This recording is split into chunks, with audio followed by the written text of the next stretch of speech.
another great question.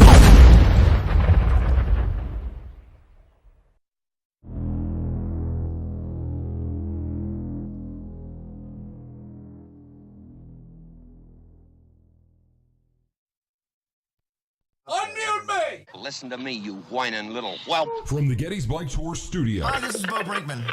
All the DJs say this one's on its way. Number one. You think I have something down with science? Shut up! You're listening to From Studio 1A, The popular podcast Addressing Gettysburg. Cool. yes sir. Grabbed and pulled and hurt my neck. Addressing Gettysburg today. There's no time. Hello, exactly.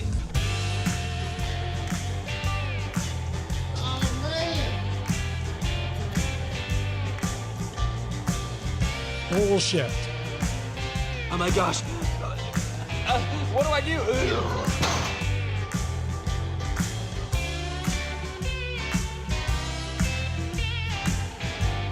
Take him from the ring. Hello, everybody. Welcome to Addressing Gettysburg today. It is today, and we are addressing Gettysburg on it. It is a different day for us, though, ladies and gentlemen, because Ronnie and Rick aren't here today. Ronnie and Rick are not here. They're both out of town. Both doing separate things. They're not out of town together. There's no secret romance going on with Ronnie and Rick. They are, let's see, Veronica is in Tombstone, Arizona with Jim Hessler and a group of people doing a Tombstone tour, which how cool is that? That's cool, but how long is that tour? What little alley? There It's you like go, a- we're good. Yeah. Well, I wonder if they do other things on it. I should have asked because you're right. The gunfight was like 30 seconds maybe at the most. So, yeah. Great, guys. Let's go have beers afterwards. Hey, 30 seconds. What are we going to do for the rest of the 4 days we're here? Or whatever yeah. But no, so that's cool. That's one of the many things that Jim does outside of Gettysburg. Oh, yes. Soon we're going to start promoting on the history shows, the Ask a Guide and all that. We're going to start to promote, well, even here too, his Little Bighorn Tour of 2022. Yes. That's fun. If you ever see posts from that, they're always highlights. It's fun. Fantastic. Yeah, they look fun, and I would love to go. I just, it's so hard to get away. I don't know if I'm going to be able to do it, but someday I will.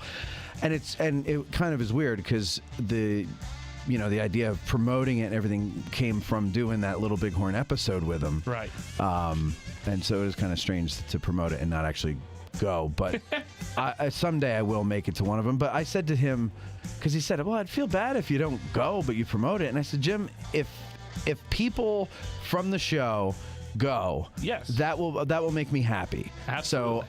So I would love to go, but and maybe they can be converted to the Church of Custer like you have been over there. Exactly. I'm already a believer. I'm a guilty member of that church as well, I have to say. The Church of Custer? Oh yeah, man. Oh, I didn't know that. He's the man. I think he's awesome.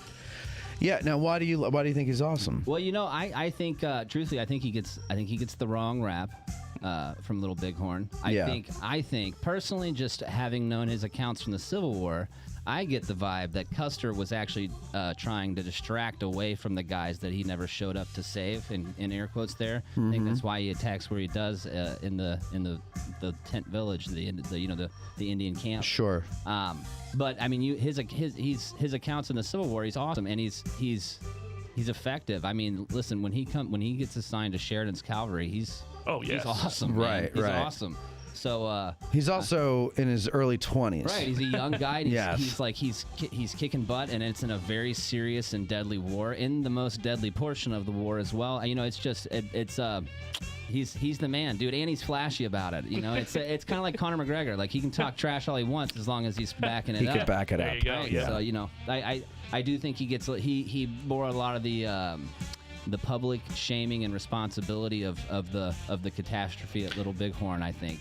Yeah. He was, well, I mean, as a strikingly handsome, flashy fella myself, I've always identified with Custer for that. Actually, the hair is so similar. Hair. Yes. Well, I used to have long locks like he did, but mine fell out. And his would have fallen out if he had lived past 36 or 37 or whatever he was.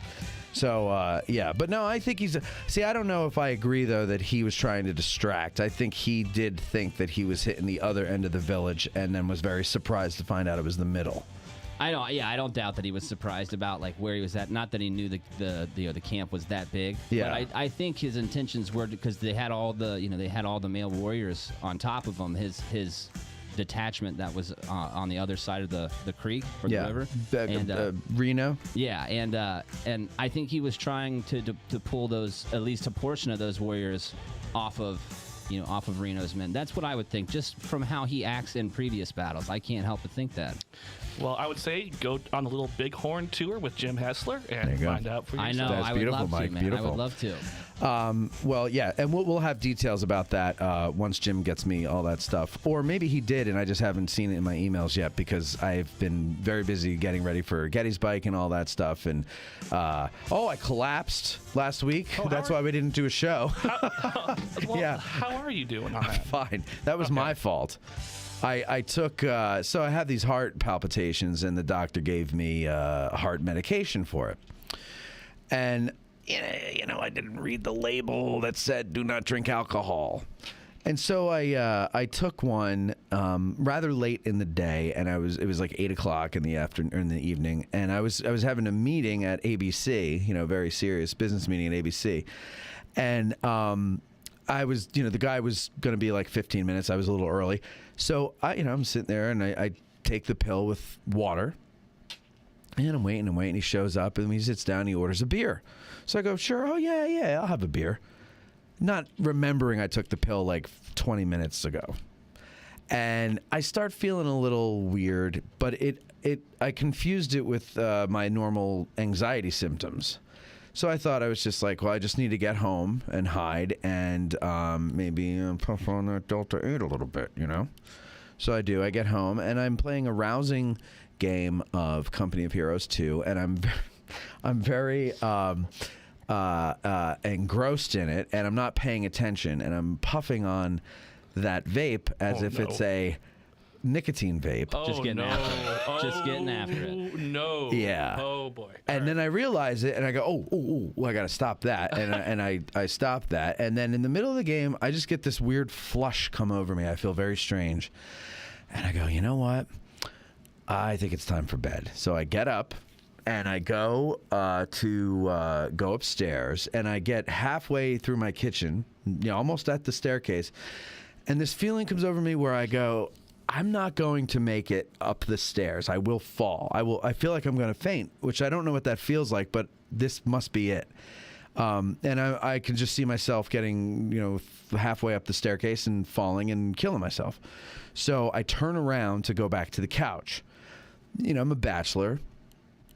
I have a lot of books. My living room, quote unquote, is really my office. So the couch has a stack of books on one end cushion, and then it has I have a tray table that you could put your laptop on and pull over you, and that's in front of the middle cushion, and that has 2 piles of books on it. Oh no. And then I have my briefcase on the only cushion that is the least obscured.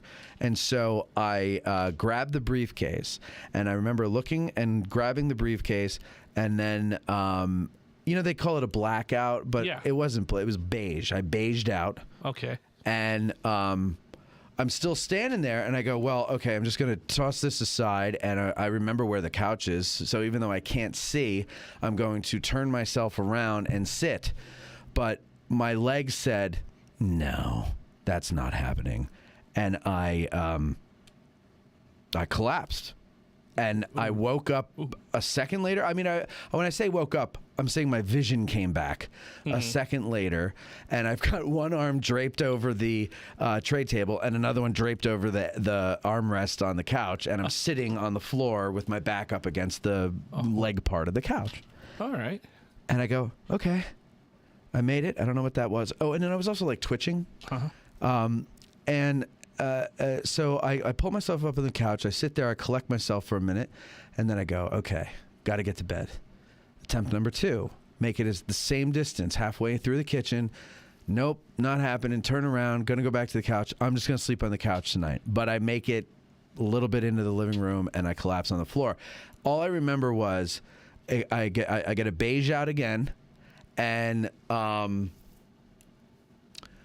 guess I think I'm reaching for something stable to stabilize myself. Right. Because there was some, my bookshelf was nearby. My bookshelf is only 2 rows high, but it's very long. And so, like, I have books stacked on top of it, too. Yeah. Naturally. And, most of them are in bookends, but then, of course, there's just a random stack next to those. And that was knocked on the floor. Oh, no. And it's like cubby holes, so there's no back to it. Right. And so... somehow some of the books fell out of the back of the cubby holes. Oh, no. And I just remember the sound of my ass hitting the floor. Oh, no. And it was like, I'm surprised none of the neighbors, and also a little worried and disappointed that none of my neighbors didn't like come over and be like, are you okay? Because there's no way you could confuse that with me like dropping a dish or something. Like, it was, the house shook and shit fell off the goddamn bookshelf. Like, it was bad. But I was out maybe 5 seconds there. And I have to tell you, and this is going to sound dark, but it was actually very peaceful.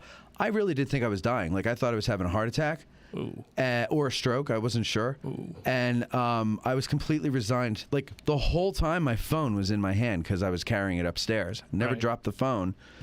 I was just like, I don't want to bother the ambulance. Like, no. And but it was very peaceful. I was like, okay, if this is what it is, this ain't so bad. And then I woke up. So then I got up off of the floor, and I said, okay, if I can get to that couch, I'm staying in that couch. And I stayed in the couch. I put Schitt's Creek on. I said, if I'm going to go with a laugh.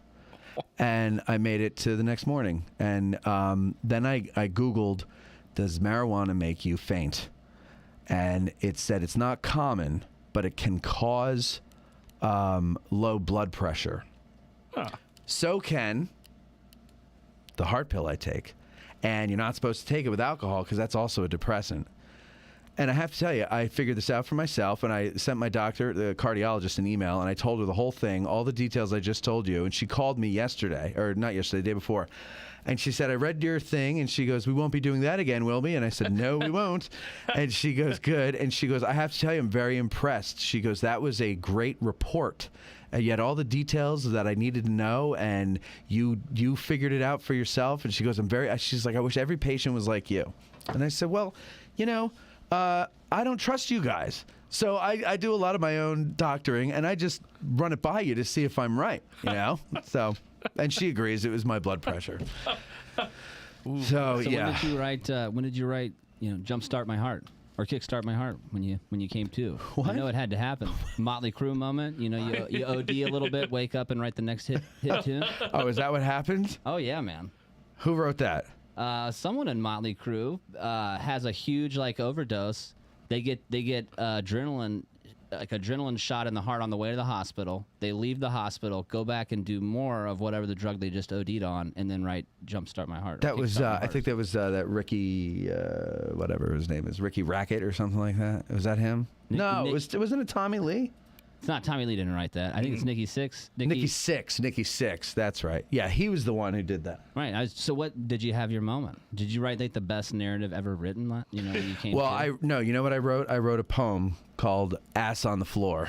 I bet it's delightful. And halfway through the poem, I realized it's a double entendre, and so it got really dirty. Oh. Well, yeah. Sometimes that's happens. the best. Yeah. So we just leave it at that. Naturally. But no. So so that was that. That was that. So yeah, that's why. And then Veronica had a migraine last Friday, and I get those too, and I knew. And honestly, even though I was a little better the next day, I still was getting the erratic heartbeat and all that.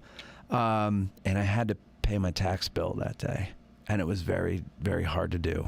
Oh no. Well, it's the first time I've ever had to pay it as a self-employed. Oh no. Ugh. Yeah, that's a bit ouch. So we need more patrons, ladies and gentlemen. Patreon.com. Oosh. You can play the Peter Griffin sound right there. For that tax bill right there. Exactly. No, it's bad. It was bad. But but then I thought to myself, well, at least you made the money to be able to be charged this, I mean, I'm trying to put a spin on it that's positive. Well, naturally. It's immoral, no matter how you cut it. But anyway, you at least you weren't stupid with your money and you saved it, so you have it. It's a big dent in what you've saved, and everything you plan to invest this year is not going to happen. But you got it. So, stop bitching and moaning, and welcome to adulthood. It's about time. It's much easier when you have W-2s, I'll tell you that. God, it's so much easier. But, you just got to file quarterly. I have an accountant now and a lawyer, and it's whatever. Well, you live and you learn there. Yeah, you live and you learn. Indeed you do. So that was why we didn't do a show last week. What else? But we did have our Get Out of the Car tour on April 9th, and we were going to talk about it last week if we weren't sick. Now, that was an interesting one because it was our first one. Yes. And the first ones are always interesting because they kind of give you an idea of what to expect for the season. And I'm expecting a good season this year. Oh, yes. Because we had 82 people. 82 people. We had 70. Thank you. We had 76 show up in October, and then 82 people. If you had been able to walk with us, it would have been 83. Yes. You were there driving though, weren't you? Oh, I was. He was our shadow. I was shadowing you across the field. Yeah. Matt and I think we spotted you at one point when we were. Yes. Rolling down the hill. Did you fall down the hill? Oh, no. Okay. No, not this time, that wasn't you then. No. Yeah. No, but we. That was fun. We had a good time. We had our flag flew proudly. Oh, it was beautiful. I made a video called "We Have a Flag," and it was great. Now the weather was it was cold and cloudy, and then the sun came out and it warmed up a bit, and it was always a little windy, but it was not horrible. But that was false hope, though. That was false hope. Oh, yes, very much so. Mother Nature was waiting for us to get deep into a culvert and a muddy creek, and she said, "Okay, now I shall dump on thee." And she did, and she dumped hail on us. Oh, yes. Now, I've been in hailstorms when I'm driving a car, that's one thing. But this we were out in the middle of nowhere, and there was nowhere to go. The only way to go was back to the car, which is what we were doing. And it was nice. She did wait until the tour was over. Yes. And so the tour ended, and then we just went back to our cars. Everybody went in different ways because we all parked in different ways or whatever, or spots. And then it just dumped. It just came down on us. I was, I thought cut my lip because it just went really quick, but it didn't. It just scratched it. But I had my slouch hat on, and I was fine. I kept it off me most of the time. Eric was not happy, though. He was very grumpy. He was hating life at that point. Yeah, he was very upset. And then we went to the Farnsworth house, and that was fun. We had a good time. And then Tim gave us a tour of Camp Tiger, and we're going to have a what do you call it? We're going to do another live show in front of a studio audience out at Camp Tiger, probably in August, maybe October. I don't know, but later on in the year. I want to do at least 2, but I would like to do 3 in front of a studio audience shows a year. So Farnsworth every February, if they'll have us, and then somewhere outdoors in the summer, and then also probably somewhere outdoors in October at the end of the season. Or maybe at the beginning. I don't know. We got to tweak it. But, it went so well, I thought, at the Farnsworth house. And I really liked the way it came out that I thought we got to do more of these. And so many people wanted to do it, and we were limited on space. Certainly. So Camp Tiger, there's way more space. We could get 200 people in there if we wanted to. Sounds good. Yeah, and I think I said to Tim, I go, well, let's see if we could just get 100 first, which I'm sure we could if we got 82 on the tour. Yeah, it's not a problem. Yeah, but I don't know. During the summer. We'll see. We'll see how that goes. But after that, so Bill and Cindy were with us, and when we did the tour, and Donnie and a couple of other people, and we were sitting around the campfire after, and I was thinking out loud, well, how am I going to do this? Who's going to be the guest? What are we going to talk about? All these questions. And then Cindy goes, hey, idiot. Do you ever think of turning to your listeners and starting a committee and having them do all that stuff so you don't have to do everything? Ta-da! Thank you, Cindy. And I said, yeah, exactly. So I said, are you my first 2 volunteers, you and Bill? And she goes, yeah. And I said, well, now I'm thinking of starting a committee. So we've got her, we've got Bill, Maria Black, who's up in Shippensburg, she volunteered to help. And Eric is going to kind of oversee everything. I don't know. I don't think he's technically on the committee, but he's going to be the liaison between me and the committee. Because he's a sergeant, so he knows how to get him in shape and crack the whip and all that jazz. So that's what we're going to do. So if you'd like to be on the committee, we're looking for 2 more people, I think, for the committee. Send me an email, matt@addressinggettysburg.com, and we will get that going. Mike, you want to say something? And going back to the tour, I didn't cross the field with you guys because I didn't want to re-injure myself. So, because I knew at one point we'd have to hop Rose's run or at least come close. Refresh my memory. What was the injury at that point? Which one? Concussion. Yes. Oh, that's right. It was a concussion this time. Yes. Yeah. A little bit of the and hip that's probably, and hamstring too. Yeah, it's probably for the better that you didn't go and do that. So I was shadowing with my car. I watched you guys come across the field from the peach orchard. It was impressive seeing 82 people behind that flag coming out of that tree line and coming across. Right. I mean, compare that to the 2,000 of Kershaw's brigade that are coming out of that same tree line. I couldn't imagine. Well, it's funny. We were talking about this the other day. Sometimes if I'm at the angle or something, there's like a group of scouts or something with a flag walking across Pickett's charge. And I always stop and stare and try to extrapolate is that the right word I'm looking for? Well, I try to imagine there's more of them. Right. And, spread them out on the field like that. And of course, it's very hard to do, but I think that's the best way to get a sense of distance on the battlefield is to look at a group of people and a flag, especially like the flag we have. Absolutely. Our flag is 6.5 feet by 6 feet. It's an odd dimension, but that's what they were. And it's on a 9-foot pole. And you sent me pictures, and it looks tiny. Well, that's the camera. It's the focal length. I understand, but I understand coming at the south end of the peach orchard, right? I can understand why Ed Bailey in the 2nd New Hampshire is saying, we can fire into these guys. Let's go over here, and he's trying to get Graham's permission to do that. Now I understood that looking at you guys coming across the field because it's a tempting target if you're artillerists up there as well as infantry in the peach orchard. Yes, I've got you on the flank. Right. So I can just fire down you. Right, because Kershaw is not heading towards them at the peach orchard. He's heading towards the woods. Yes, he is. It's heading towards Stony Hill. Right. Exactly. Right. And conversely, also, when I was out on Stony Hill, because I was hoping to meet you there at the end, I was facing south like Tilton's brigade faced there in the wheat field. And I was just waiting for you guys. And I'm like, okay, I'm happy. This is great. This is fantastic. I look over to my right all of a sudden, and it's like you guys popped out of the ground. Right. 300 yards away at the Rose Farm. And I'm going, okay, Tilton's making a little more sense now. I get this. Yes, okay. This is, imagine not 82, but 700 to 800 South Carolinians right there. Right.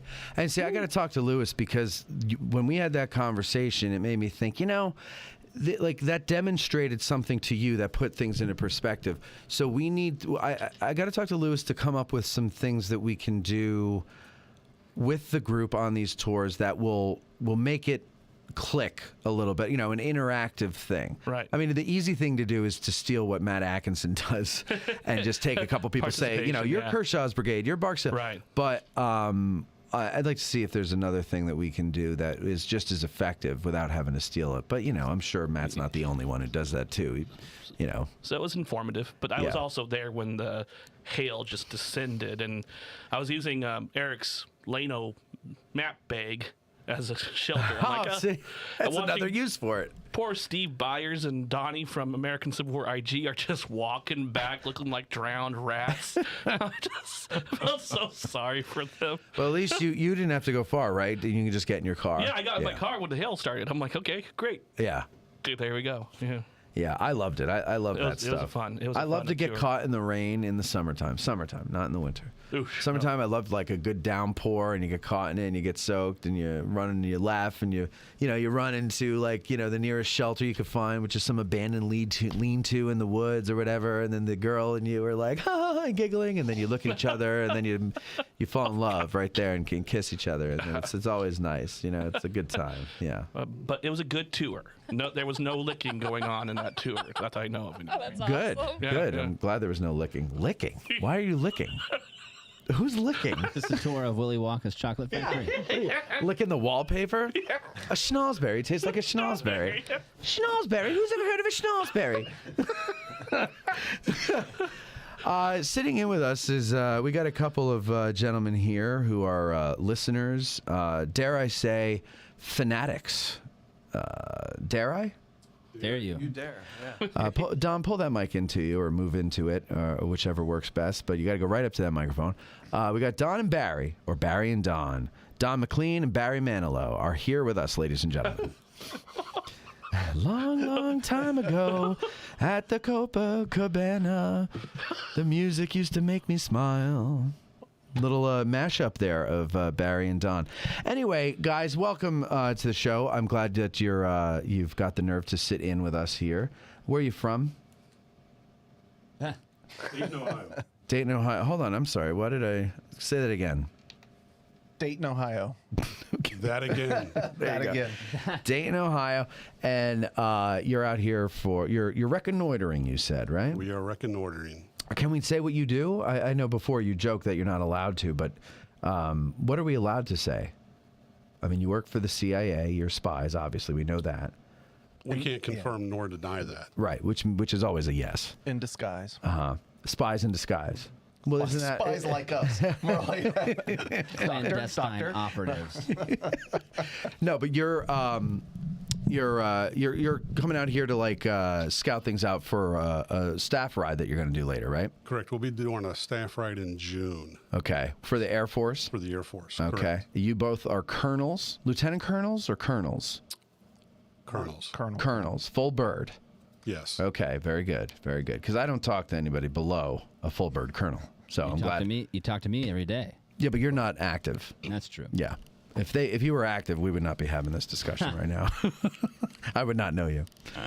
No, but so you're down here for that, and you listen to the show. You like to come by the what do you call it, Gettysburg tours and harass me, ask me if I know where the visitor center is, things like that. You know, which is nice because it shows that they listen very closely to the show. You know, that you can call in and immediately, not call in, but come up to the window and immediately say the things that annoy the hell out of me. So that's always nice. First time I met you, I believe, you come over and you say, "Thought you were taking a break." It was last July. And I said, I'm like, who the hell is this asshole? And I said, yeah, well, this is, I'm taking half a break. And you go, can you tell me where the visitor center is? And I was like, man, I want to kill this guy. Who is this asshole? And it was you, Don. And Don, you were joking around. You were Number one. Yeah, you were busting my balls. But we went out to dinner. We had a good time. And you've been back since. And we've gone out again. And you sent me some books and magazines. I thank you for that. And yeah, so it's good to have you guys here. Just join in the conversation. You don't need to raise your hand. Just chime in the minute there's something that you feel that you can say, okay? That's a little risky. No. Don't talk now. I'm just kidding, Colonel. Go ahead. What were you going to say? We don't want Barry to talk. Don't we? Why not? We went over this in the car on the way here. You said I was going to do all the talking. That was last time. Well, you could both talk. You don't need to have that silly agreement there. All right. So if you guys listening at home are going to come to our next tour, May is also an odd duck as far as the date goes. It's May 28th. That is the last Saturday in May. As you, I'm sure know, we had to change it because Gary and Tim are doing one on the 21st and 22nd, if I'm not mistaken. And I just figured we couldn't compete with that. Although now I'm thinking I should have just left it there because it's a free tour. How do you compete with free? How do they compete with that? A free 2-hour tour as opposed to a paid multi-hour 2-day tour, you know? Well, there is Star power only goes so far. There is a stigma for bad luck on 3-hour tours. So Well, that's why we do you might 2. get stranded on a desert island or something. Did I say 3? It's a 2-hour said tour. 3, yeah. Sorry. You said 3, Yeah, it's a 2-hour tour. Thank you for catching me on Good that. sidestep there. That's So anyway, go to addressinggettysburg.com and go to the events and tours tab, and you'll find the full schedule of this year's Get Out of the Car tours. After May, you can rely that on the fact that they are all going to be on the 3rd Saturday of the month. We're talking about Perrin's Brigade in May. Perrin's Brigade, Michael. With the exception of July. Well, there is no tour in July. Yes. Yes. July is clarify that. exceedingly hot. Yes. It is the first time of year where we get exhausted from doing the show and the bikes and all that stuff. We need a little bit of a break. And I think a lot of other people decide that they're going to take a break too, because it's always the lowest attended tour. So I said, you know what? Let's just save ourselves the humiliation of the low numbers. Let's save ourselves the, oh God, I got to do this again this weekend. And let's take a rest. Let's rest. So that's what we do in July. So yeah, so there is no July tour. And that's about it. A couple of other things that we got coming up that I'm going to lay on you guys. But anything new with you, Mike? No, I'm no injuries. How's the it's good. concussion? It's fully healed. Well, Yeah. to my knowledge. You feel better? I feel better. Okay. Yes, absolutely. So nothing hurts or is fuzzy right now. So it's going pretty good. Is your doctor's giving you a clean bill of health and everything? Well, as clean a bill of health as I can have right now, yes. On as far as the concussion Absolutely, goes. Yeah. yes. And you haven't hurt yourself since? No. Proud of So you, we're buddy. going, what are we, like 2 weeks now? I know. It's like one of those whiteboards. We haven't been injury at work for 2 weeks. That's fantastic. Oh, we should start keeping one of has those. hurt himself in You should get a 14 prize. days. You should get a prize at each level too. You know how they'll do it for like funds too, because they want to, Yeah. build this or whatever. And they have like, we got $1,000 to get to. For you, it'll be prizes. If you make it a week, you get a Snickers. If you make it 2 weeks, you get something better. I like that There you idea. go, yeah. We'll get a whiteboard and some prizes for Mike. All right, we're going to take a break. We'll be right back. And we got some updates on Little Round Top and other things. We'll be right back. Want to be on the show? Send an email to info@addressinggettysburg.com. Be sure to include the reason why you think you'd make a good guest when you write us. When Johnny comes marching home again, hurrah, hurrah. We'll give him a hearty welcome then, hurrah.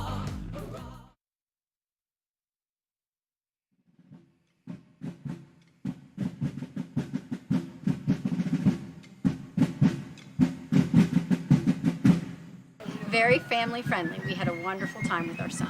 Me and my friends were able to rent these bikes and go at our own pace, so we were able to just do what we wanted to do when we wanted to do it, and I highly recommend it to anybody else. Seemed like the right way to go to view the wonderful sights and also get an incredible amount of history from Bob. Our tour guide Bruce was so knowledgeable about the facts and the history of these battlefields that I came away with an understanding that was unmatched by any other means. The breeze on the battlefield made up for the hot day. I had a wonderful time, great trip, lots of history, wonderful bike ride, perfect weather. Could have asked for a nicer day. Highly recommend it. If you're gonna tour Gettysburg, I would recommend doing it on the bike. It's a lot of fun. I loved it. It was awesome. We really couldn't stump the professor with any of our questions, so we thought it was really well worth it. It was an excellent day out and got you outside and experienced the weather. Beautiful weather out here today.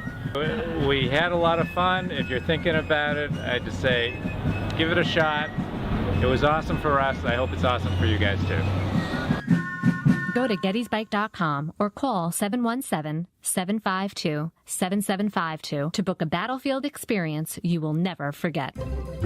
You've heard us promote various ways that you can help us keep the show going, but one way we haven't pushed too much is our sutlery at addressinggettysburg.com/shop. That's a shame because we have designs over there by talented artists like Ty DeWitt of 1863 Designs and Mike Stretch of the Heritage Depot. So now we're promoting it.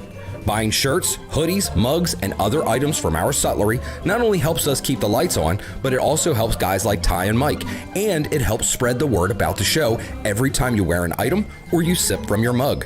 So head over to addressinggettysburg.com/shop and grab some merch. It's the perfect Christmas gift for the Gettys nerd in your family. That's addressinggettysburg.com/shop.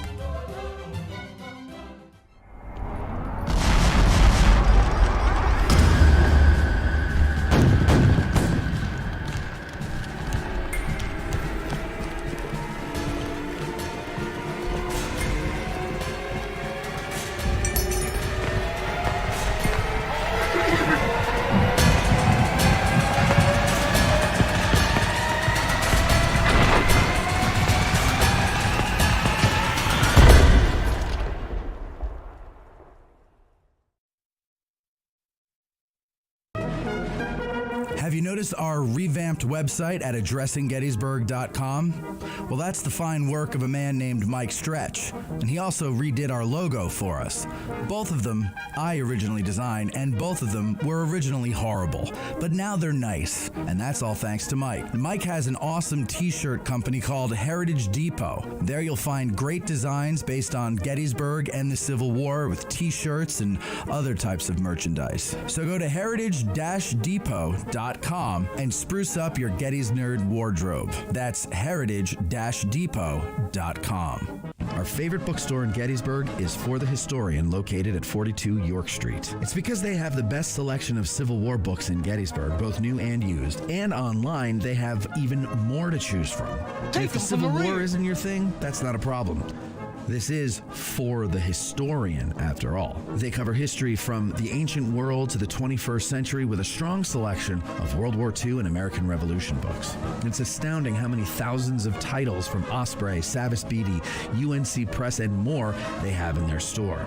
And that's because, well, they have a warehouse too. And that's where they keep all the books that are available online at forthehistorian.com. And folks, if you go to forthehistorian.com now and order books until you're blue in the face, be sure you mention that you heard about them on Addressing Gettysburg in the Note to Seller box, and they will refund your shipping costs. And if you prefer to stop by when you're in town, well, you could do that too. Just mention Addressing Gettysburg at checkout, and they'll take 20% off the retail price of your item. So go to forthehistorian.com or stop by 42 York Street, or you can call them at 717-685-5207. That's forthehistorian.com or 717-685-5207. You're listening to Addressing Gettysburg. You're listening to the man who is adored by his haters and just tolerated by his fans. Here's Matt on Addressing Gettysburg Today. That's right.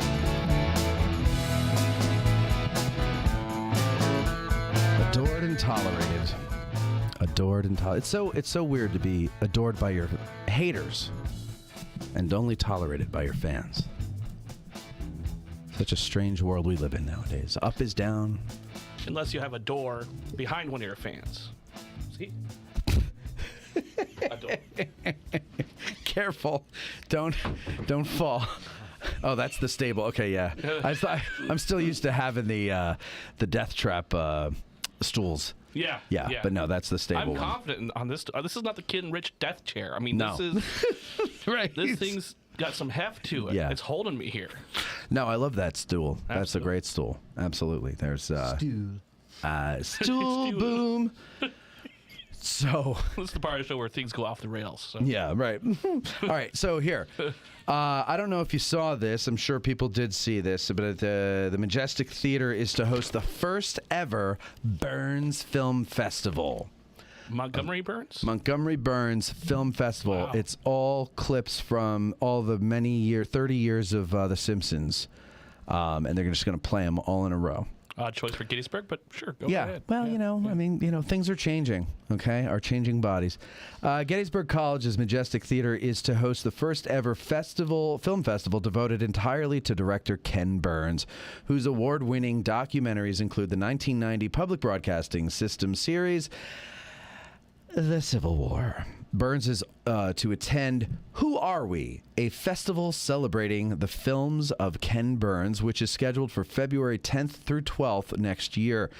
Festival goers will engage with Burns, his collaborators, historians, Matt Callery from Addressing Gettysburg, and Gettysburg College students in consequential conversations about the simple questions Burns has explored in all his films about American history. Who are we? According to a college release. Ken says that he's honored and so appreciative for this opportunity to share our films as part of this festival and to join many of my colleagues in a conversation about our art form and our country's history. It's very nice that he considers me a colleague. So I just want you to mark your calendars for that. I also want you to help me get Ken Burns on the show, because we're not colleagues. But apparently some people in the audience for going on 3 years now, actually, have thought that we are. By sending me emails, and they say, in these emails, they say, hey, you know what? You need to get Ken Burns on the show. Yeah, no kidding. I've been thinking that since I started. If it was that easy, I would have done it already. But I can't because I'm not on the Ken Burns level. Here's Ken Burns. Like, here's Steven Spielberg. Okay? Here's Ken Burns. And under the desk here is me. Okay? So that's where we're at. I just want to give you a little reality check there. But, ladies and gentlemen, even though I can't rise above the din by sending an email in or a DM or tag them on some social media post or something like that because I'd be one of many, you all can certainly help us in what I like to call Operation Kenco. Now, why the Kenco? Well, because the other person that I get a lot of emails about from listeners is Jocko Willink. And Jocko comes here. He's done some shows on Gettysburg. And to be honest with you, he's kind of encroaching on my turf. And, you know, before we get into a turf war, I said, well, let me see if I can sit him down at the table. You know, have a little sit down with him. You know, we'll get some gabagool. And we'll sit down and we'll talk. And we'll see if we can't come out to some mutual agreement where we're both happy, you know. And yeah, but again, he has a team of people. So you got to understand, these famous people, they don't actually run their social media like us non-famous people do.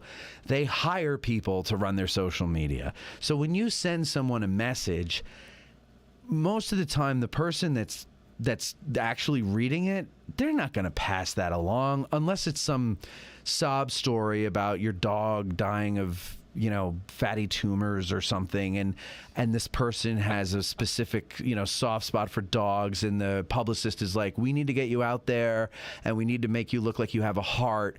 And then, oh, well, this email just came through here, let's get the, and then they drag the person on and they get them a new puppy, and it's all a publicity thing. And then that person, you know, and the person's like, well, I got an email from Sherry and she told me about her dog and the fatty tumors. But no, you didn't get the email from Sherry. You got the email from Glenn, who's your assistant. So that's my point. So they're not going to see my emails. I can send them an email a day, and it's just going to get lost in the mix. And frankly, they probably also have a lot of flash in the pan, much, much, much smaller than we are podcasts who want them to come on the show all the time, and they just ignore it. So what can they not ignore? Well, being called out in public, and called out in a good way.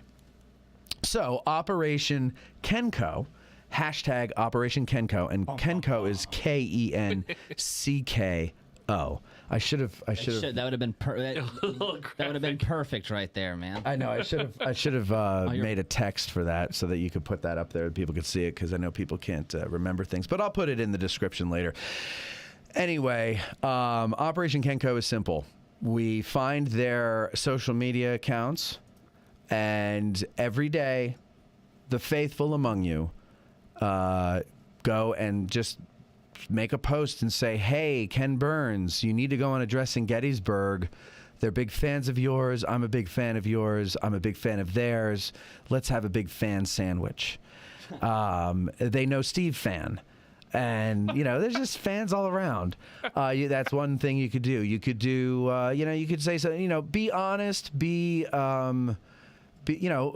them up a little bit, you know, of course. Don't just be like, go on Addressing Gettysburg. Like, give them an explanation. Why do you want to hear them on this show? Because Addressing Gettysburg is the greatest thing since you put out the Civil War. You should get him on. Duh. So let's do it. Let's get them on. But I need your help. I don't have that sway. I don't have that pull that you think I have. Yay, though I got Tom Berenger on the show, it's because I'm friends with Bo.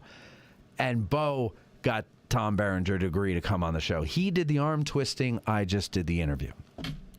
You understand? Right? Does it make sense, Mike? Sure. No? Does it make sense to you? Well, I mean, great. Let's try their it. social media and then get you blocked. So let's do that. Let's Oh, go. no. We're not going to harass them. I'm not doing it. The people that want to hear them on are going to do it. I'm going to try through reasonable channels. I'm going to try to find a way to get in touch with them.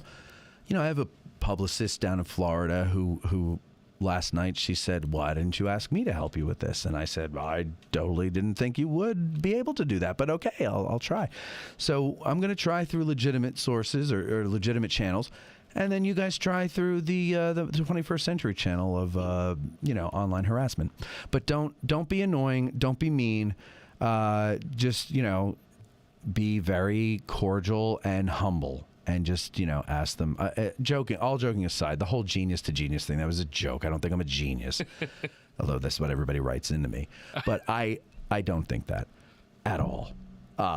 You should have grown up with me. You would know. I'm not a genius. How much Elmer's glue I ate.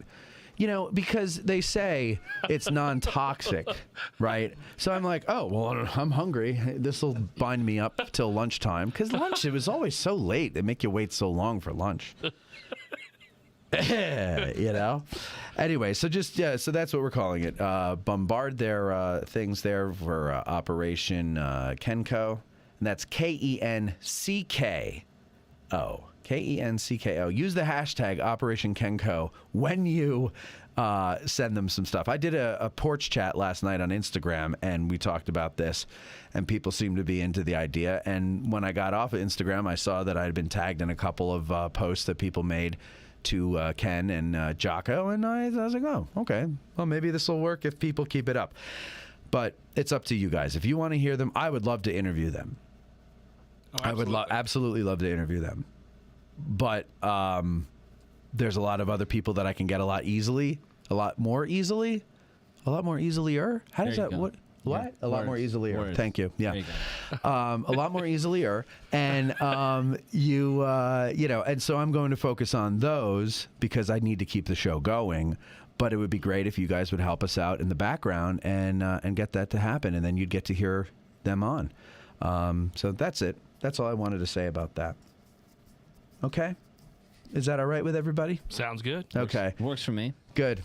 Now, supposedly, Cam is supposed to come in later. And Cam is going to be gone for 5 months. So I don't want to overload you with Cam because we just had him on 2 weeks ago. But he's probably going to be gone. And it's going to be a long, cold summer of death and sickness, or sickness and death, without Cameron. Let's be honest. He's the joy that he brings joy to Gettysburg. He does. He does, absolutely. You guys listen to the show. What do you think of Cameron? Go ahead. I think you do a better imitation of him than he does of himself. Really? I do. I'm flattered. So give us a preview of things to come here. Well, he'll let's say he calls in, right? Maybe he'll call in one day, and I'll be like, "Is this Cam? You're on the air." Yeah. Hey Cam, how you doing? Okay. You got anything you want to talk about today, Cam? Well, I was doing my research on the swamp dragons, and I found that my great uncle Lysias Manilow married my great aunt Julie Marsh. Cam, did they use the wheelbarrow for her? Well, that's when the tradition started. It was back in 1858, and then he later went on and became the swamp dragon. But it was a big wild time, and a family feud started at the marshmallow wedding. Oh, the marshmallow wedding. Okay, Cam. So the Marsh family married into the Mallow family. Yeah. And you had... Did they hyphenate? No. They just mushed them together, huh? No, her name became Mallow. What happened to the Marsh? Well, she's a woman. It went with the wheelbarrow. Wait, what do you mean it went with the wheelbarrow? Well, I mean, it went with the wheelbarrow. I don't know. No, the man gets to name the wife. The man gets to name the wife. Okay, Cameron. Yeah. So it would be something like that. So I don't believe he exists. You think me and I think wait until you're in his presence today. No one's ever seen the two of us in the same room. Oh my God! It's like Listen, Superman. I gotta tell you, you could be in the same room with Cam and Britney Spears, and you would not even know Britney Spears is in the room. He's a magnet for eyeballs and ears. Speaking of Britney Spears, Loretta Lynn once came through my town. That's very close to Britney Spears, Cam. That's pretty good. Did you get to meet her? No. That was long before I was born.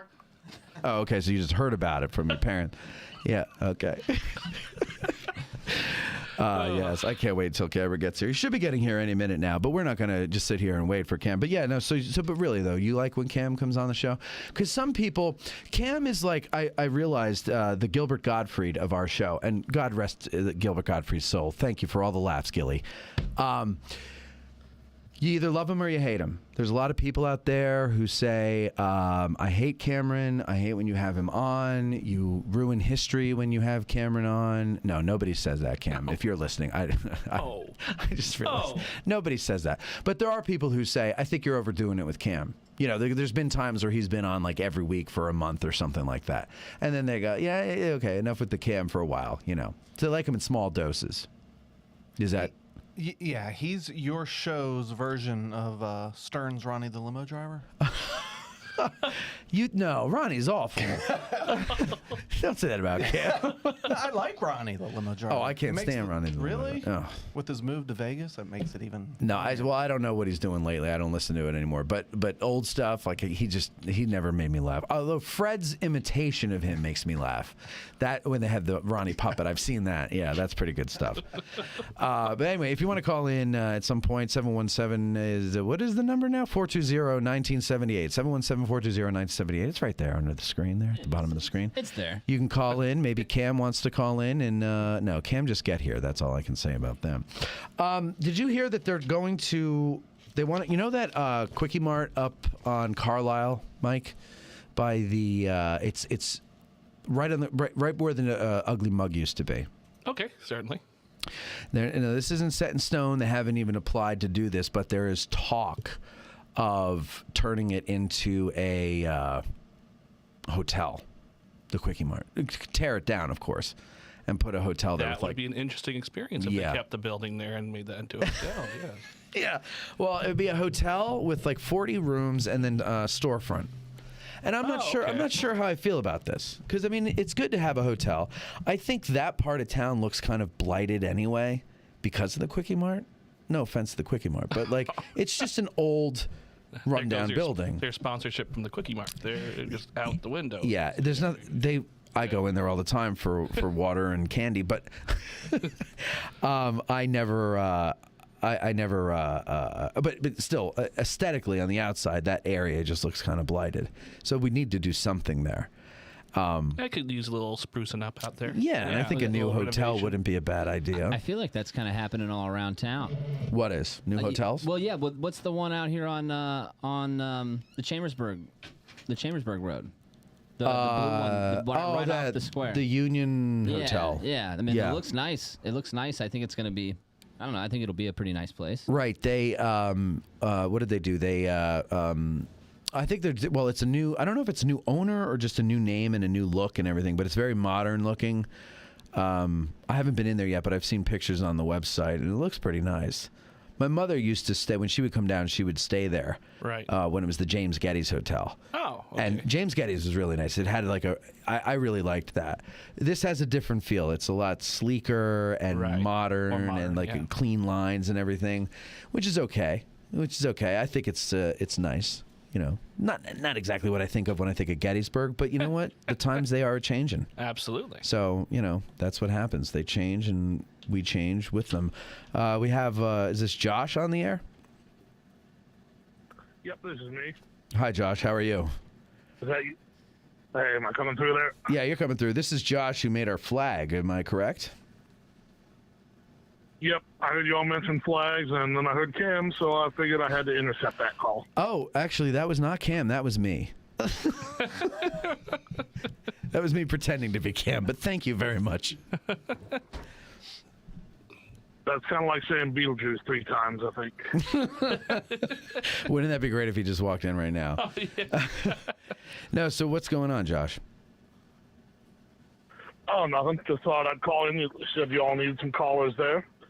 Looked like y'all might have had a flag question or some ideas from what y'all did with your walking tour last time. I got a flag Hopefully question. I'll get out to one someday. Yeah, Colby's got a question. Go ahead, Colby. Listen, man, I loved your work on Matt's flags. I think they look awesome. And I was kind of wondering if you could make me a Marine Corps guide on for my show.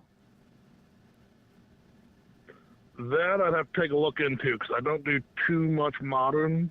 I've done like one World War II for like Women's Army Corps. Okay.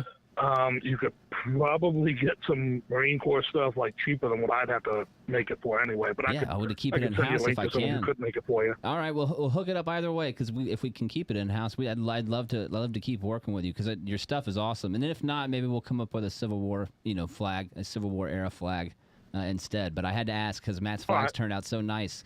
The AG behind him here, everybody can see up there. That's right. We got our AG guide on back there. And then he's got one other guide on that goes with that. That one's not up in right now, though, is it? No, that's in the closet there. I haven't decided what to paint on that one yet. But once I do, that will be my personal guide on. Not going to go for the creamed Bermuda onions there for Custer? No, I'm not. Now, do you know, was that real or was that just in They Died with Their Boots On? The Bermuda onions thing. Did he I've really never found out for sure. Yeah, I don't think so. I feel like that was just Hollywood. I suspect it's probably just Hollywood, although a park ranger friend of mine at Fredericksburg has an interesting story to tell about Winfield Scott Hancock and mashed potatoes. What's that story? But I'll have to ask him for the story again. Oh, you don't remember it? Well, I like both of those things, so you've got my No, interest. I don't remember offhand. Well, yeah, if you ever find out, let me know, because I've always wondered that. And it is an odd detail to just make up and throw in, but that's what a good writer does anyway, so maybe they had good writers for that movie. I don't know. It seemed to fit with a lot of the other stuff they put in that movie. Yeah. Well, yeah, that's not exactly the most accurate movie in the world, but, because I think, did they have him, when they get to the Little Bighorn, did they have him dismounted, or was he, like, charging in on a horse? Or am I mixing up scenes? I think they had both, but I haven't watched that one a lot since I was about 10 years old. That was exactly the last time I watched it. Then I kind of focused on, I think I focused more on, what's the other one? Son of the Morning Star. Yeah. Ever since that one came out. That's my favorite one.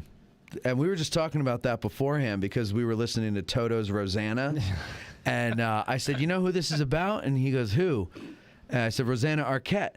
And Colby goes, oh, David Arquette's sister? And I said, see, that's funny. When I first saw Scream and I saw David Arquette on the screen, I said, oh, Rosanna Arquette's brother? Because I'm a little older than you, and I remember Rosanna Arquette, not David. David's the pup, he's the next one to come along. So, but no, Rosanna Arquette, and she played Libby Custer.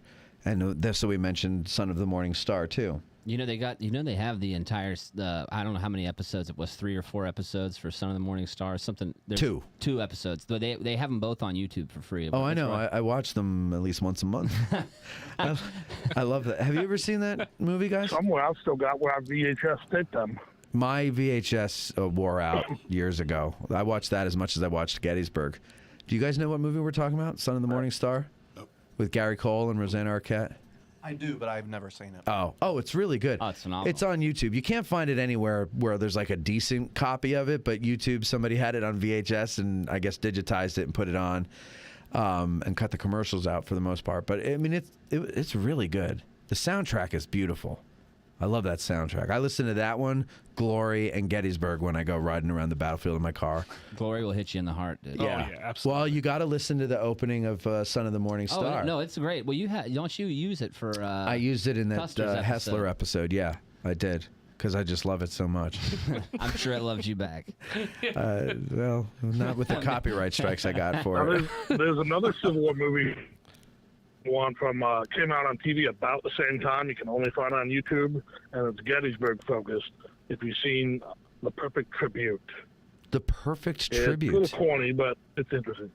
I've never heard of that. I've never heard of that either. Never heard of that. And it's Gettysburg focused? Yeah, it's about a boy trying to get to his brother who was wounded at Gettysburg, and he gets there around the time of the Gettysburg Address. It's got Jason Robards as Lincoln, Lucas Haas, Gene Triplehorn. Wow. It came out around about the same time as Son of the Morning Star. So it's worth a watch. Lucas Haas Not the has greatest, but Lucas Haas is like what, 7 years old? he's probably like 10 or 12. 10 or or something. 12, yeah. No, I've never. What's it called again? The Perfect Tribute. The Perfect Tribute. Never heard of it, but I will look that up because I was on a kick this winter for watching cheesy old Civil War. Like I watched North and South again, which was on YouTube, but I don't know if it still is. That one's tough to get through. Yeah, That is, yeah. tough to get through. Yeah, like the whole thing. Oh, yeah. Yeah, Well, it's rough. You don't have to do it in one sitting. It I took me mean- a couple of nights. It's still rough, man. Well, it's a soap opera, man. That's I know, but I remember as a little boy when it was on first run, and it was a big deal, and so everybody was watching it, and like I remember being at my grandparents' house, and we were watching it, and because it was Civil War. All the love stories. I was like, okay, whatever, But every time, I loved the military aspect of all of it and everything, and that's what I really got into. And I remember like begging my mom when she was like, "Okay, it's time to go home. We got to go to bed." And I'm like, "No, I got to see how it ends." So it was like nostalgic for me. I was as I was watching it, I felt like I was on my grandparents' floor with my chin in my hands right in front of the TV, and my mom going, "It's gonna be bad for your eyes. You got to move back for the TV," And it was nice. It made me feel like a kid again. And talk about 80s soundtrack for a miniseries. Yeah. My goodness. Yeah. Oh, and definitely. then all the cheesy 80s Hollywood. They didn't pull any punches on that. I mean, they got it all in there. Patrick Swayze, in the heat of battle, he still looks amazing. Like, what's that about? He's probably doing dance moves. Yes, yeah. You know what I loved though about it was that the Appomattox scene. They have Custer there. Oh, yeah. And he's like, and he's like decked out as Custer. Like they did a good job with him. Like he really looked like Custer. Right. I thought that was cool. Uh-huh. But yeah, but still, I mean, by the time you got to the third iteration of it, when Swayze is like, where he's big dead. time, he's Oh. out. Yeah. Well, did you ever see? Okay, my so there was goodness, it North falls and off the South. rails. There was North and South, Yes. which is I don't remember how many parts. Yeah. I intentionally did not watch North and South till about 2 years ago. That's the first time I sat down and let myself watch it. I was always a blue and the gray guy. And what did? So that's another one, Blue and Gray. Blue and That's Gray, the one yeah. with Stacy Keach, right? That one is, yes. Yeah. No. So North and South. And then there was like North and South New Blood or something. I don't remember. Was it New Blood? But there was a sequel to it, and in which the very first scene, Patrick Swayze's character gets murdered. Yes. Yeah. And I was like, well, why am I watching this? I don't.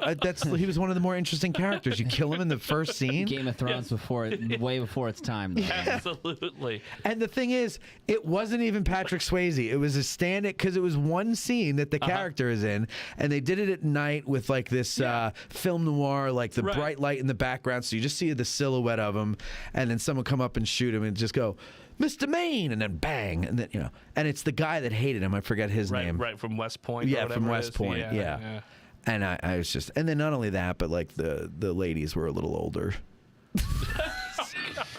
They weren't. That one woman, his love interest, Patrick Swayze's love interest, with the brunette. Was that Constance? But I'm not gonna be able to get the name for you. Her name is Madeline something. You know who I'm talking about? Albright? Madeline? No, not Albright. No. Hell no. Hell's to the no. No, Madeline Stowe? Not Madeline Stowe. She's another beauty though. He's looking it up now. Barry's looking it up. We'll find it. Kirstie Alley, are you? It's not Matt. Yeah. Leslie Ann Down. Leslie Ann Down, not Madeline. Yeah. Leslie Ann Down, gorgeous. Those eyes. I'm a sucker for pretty eyes, and she has beautiful eyes. Oh, dude, I can get on that train. Eyes are important, man. They are. They're the window to the soul. Have you ever known someone with beautiful eyes who had an ugly soul?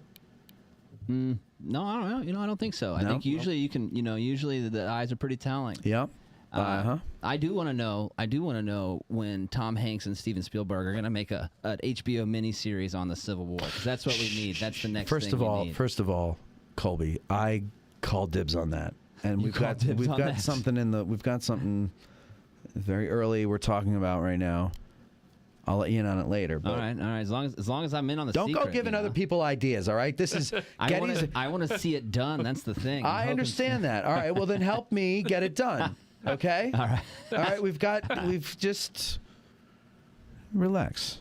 Okay. Relax. Where were you guys at on? I think Spielberg already got his Civil War movie under his belt. I have to tell you, Spielberg Lincoln, did the Class of '61, I think it was.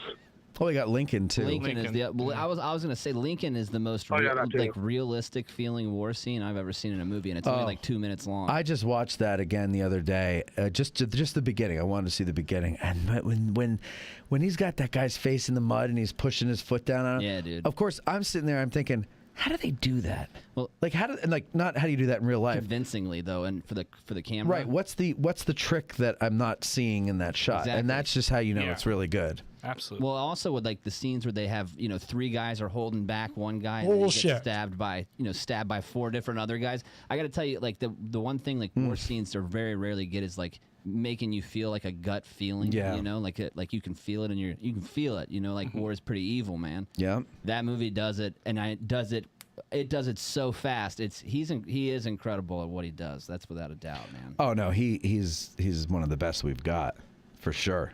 Take him from the rear. So, what happened? I see Owen the Clapper has walked in. Oh, sorry. What are you doing? You're just sitting there eating on our couch.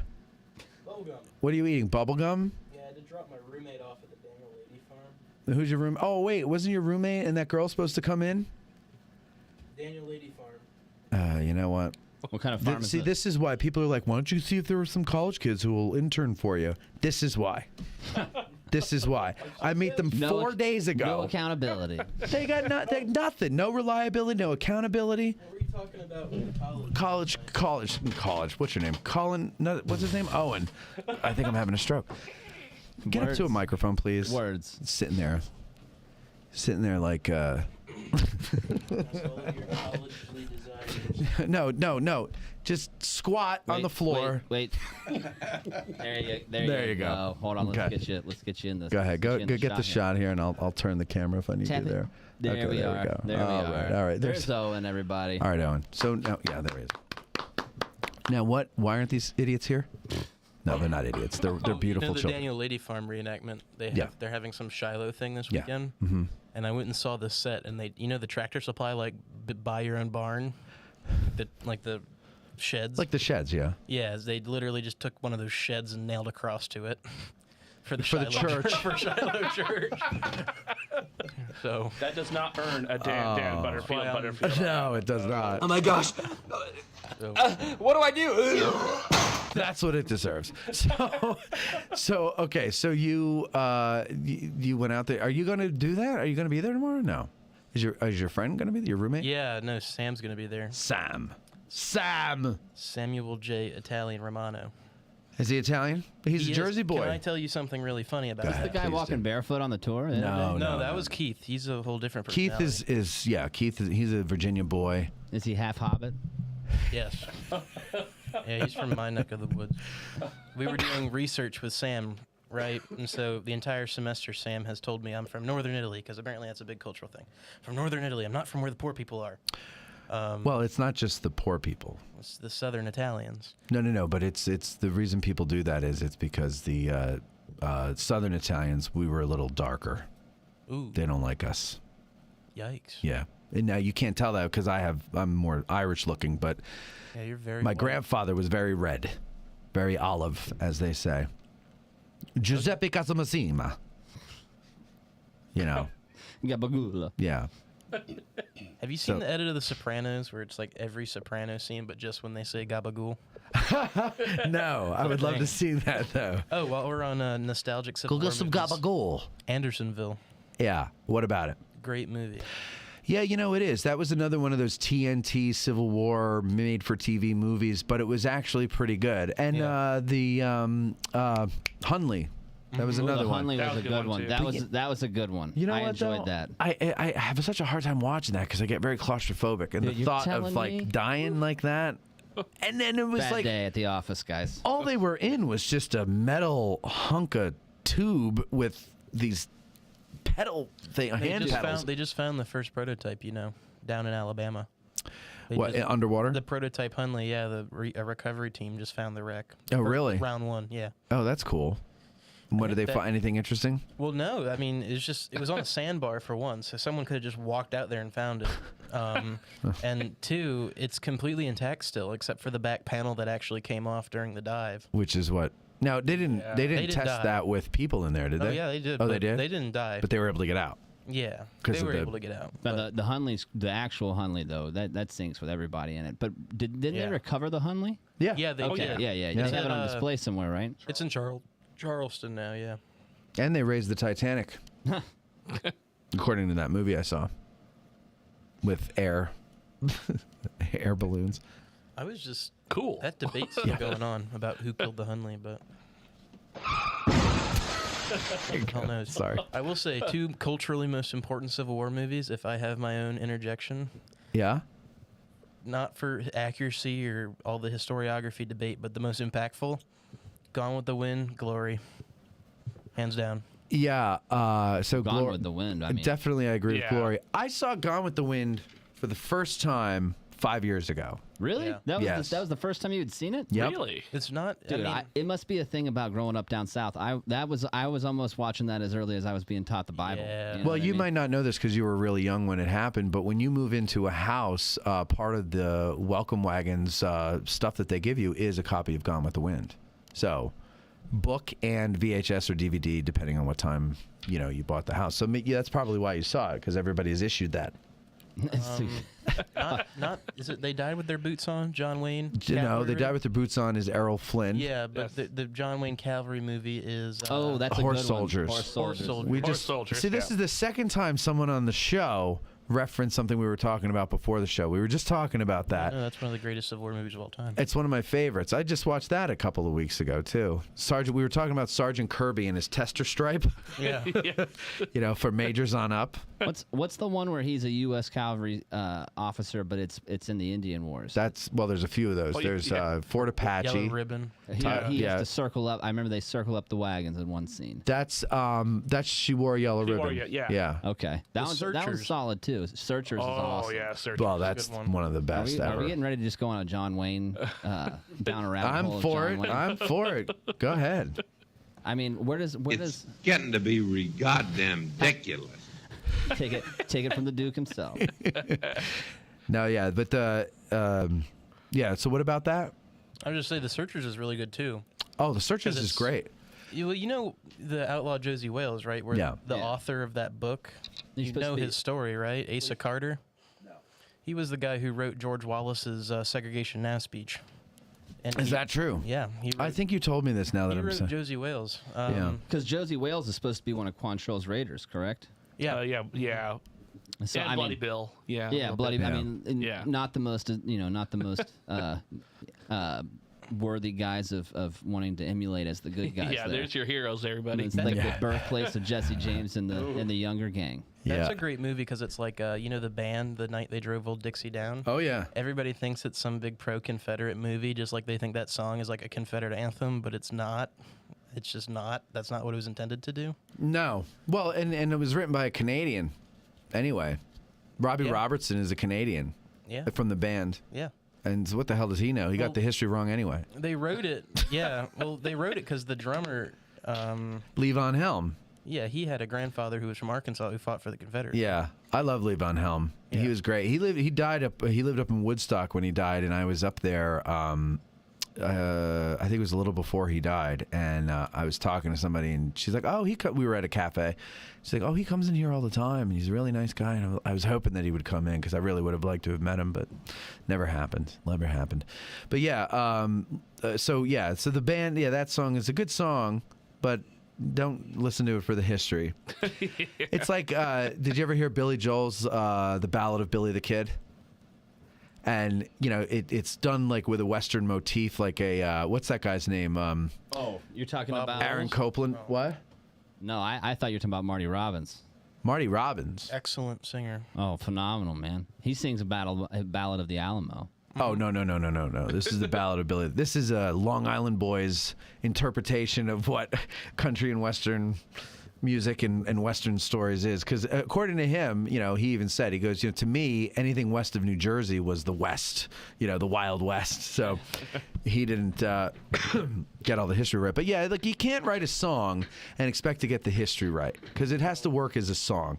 And it's the same thing with movies. That's why I always tell people when they're watching, they're complaining about Gettysburg or Gods and Generals. I'm like, it's not a history lesson. It's a movie. Right. It's meant for entertainment. Right. Their goal is not to make their goal is to make a movie that makes money. Yes. Going back to the band, who the hell cares about George Stoneman? Why'd they put him in a song? See, that's what I'm saying. Stoneman's Cavalry. Till Stoneman's Cavalry came and tore up the tracks again. Like when Technically, he did that. But when? Not in '65. It was under Sherman.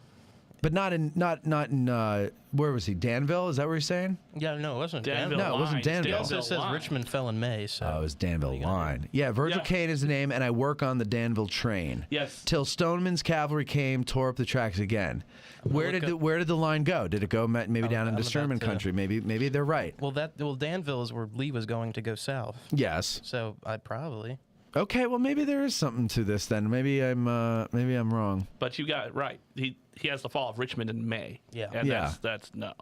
Just no. So the By Richmond May band, the 10th, Richmond had fell. But what was the date? Oh no, that's a good point. Well, he's saying by May the 10th. So technically he's right. Yeah. But May the 10th, Richmond had fell. It's a time I remember oh so well. I think they're going for rhymes, but maybe I'm wrong. Let me see.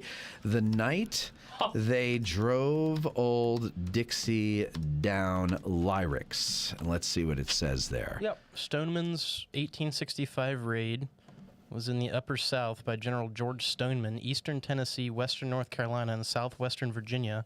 Okay. Union soldiers were tasked with the only orders were to, quote, dismantle the country, Yeah. unquote. There you They go. headed into East North Carolina and then headed into Virginia, where they plundered 150 miles of railroad track belonging to the Virginia and Tennessee Railroad connection into Danville. All right, but so here we go. So we got a couple of, so look. Verse 1, Virgil Caine is the name, and I served on the Danville train till Stoneman's Cavalry came and tore up the tracks again. We agree that they got that right. Yeah. In the winter of 65, we were hungry, just barely alive. Probably true. By May the 10th, Richmond had fell. Technically, no, he didn't say on May the 10th. He said by May the 10th. It's a time I remember oh so well. Well, we can't doubt that because we don't know him. The night they drove old Dixon down and the bells were ringing, and the night the people were singing, they went la la la. Probably didn't do that. Probably, I doubt they did. Now, verse 2. Back with my wife in Tennessee, when one day she called to me, Virgil, quick come see, there goes Robert E. Lee. Now, when did Lee go into Tennessee? And did he go by Virgil's house? Let's find out. I don't think he did. Is she referencing Lee dying? Well, he did. He died. Yeah, because he dies. He doesn't leave 70. Virginia, does he? He does. But there goes Robert E. Lee. So wait. shouting it. Well, let's see. Now, I don't mind chopping wood, and I don't care if the money's no good. You take what you need and you leave the rest, but they should never have taken the very best. That has nothing to do with Robert E. Lee. I think they're going for a rhyme there, and everybody knows Robert E. Lee's name. That's what I'm thinking, but maybe I'm wrong. Maybe he did visit Tennessee at some point. Owen is looking that up. I don't know where you're going to find that answer. He didn't visit Tennessee, but he did go on like a Southern Railroad tour. Yes, he did. On like the final months of his life, this dude was like dying of heart failure, and they're like, you know what, you need to go to Georgia on a train. Yeah, but so he didn't go to Tennessee. He did not go to Tennessee. All right, so but he's he did not take talking a about love photo with Joe Johnson. Not a love photo, but they stared into each other. Right, I remember that was beautiful. All right, like my father before me, I will work the land, and like my brother above me, who took a rebel stand, he was just 18, proud and brave, but a Yankee laid him in his grave. I swear by the mud below my feet, you can raise a cane. Excuse me. You can raise a cane back up when he's in defeat. You can't raise a cane back up when he's in defeat. All right, it's a beautiful stanza, but I don't know what it someone means. commented on the live feed here Yes. that they were talking about the steamboat Robert E. Lee. That's Josh. I don't want to butcher this last name. Josh B. I'm just going to leave it at. Josh, you're still on the phone. You could have said that. Oh, no, I guess he's not. Oh, he hung up. Okay. I forgot he was there. I'm going to be honest. We got somebody on the phone. Is this Cameron? Hey! Hey! What's going on? Cam! I'm almost to Gettysburg. Are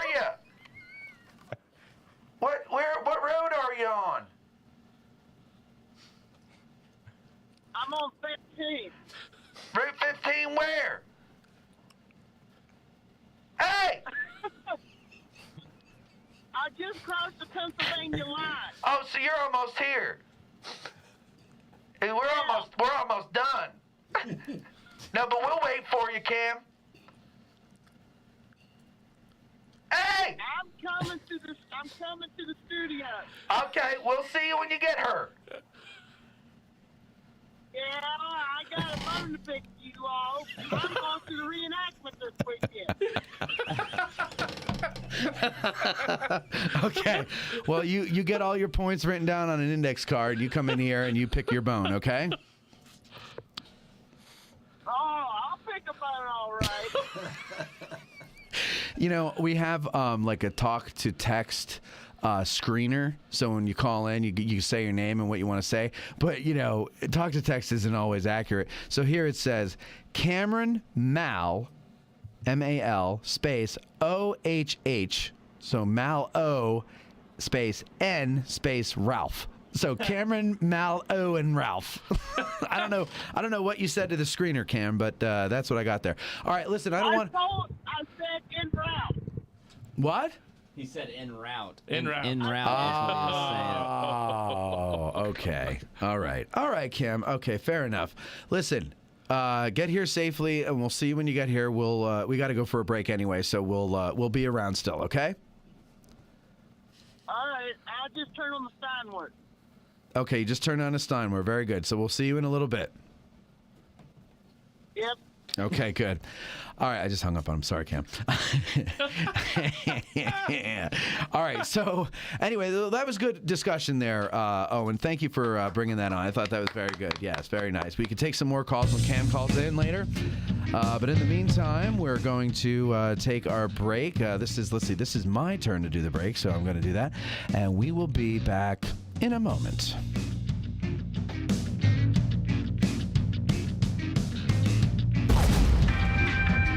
Our favorite bookstore in Gettysburg is For the Historian, located at 42 York Street.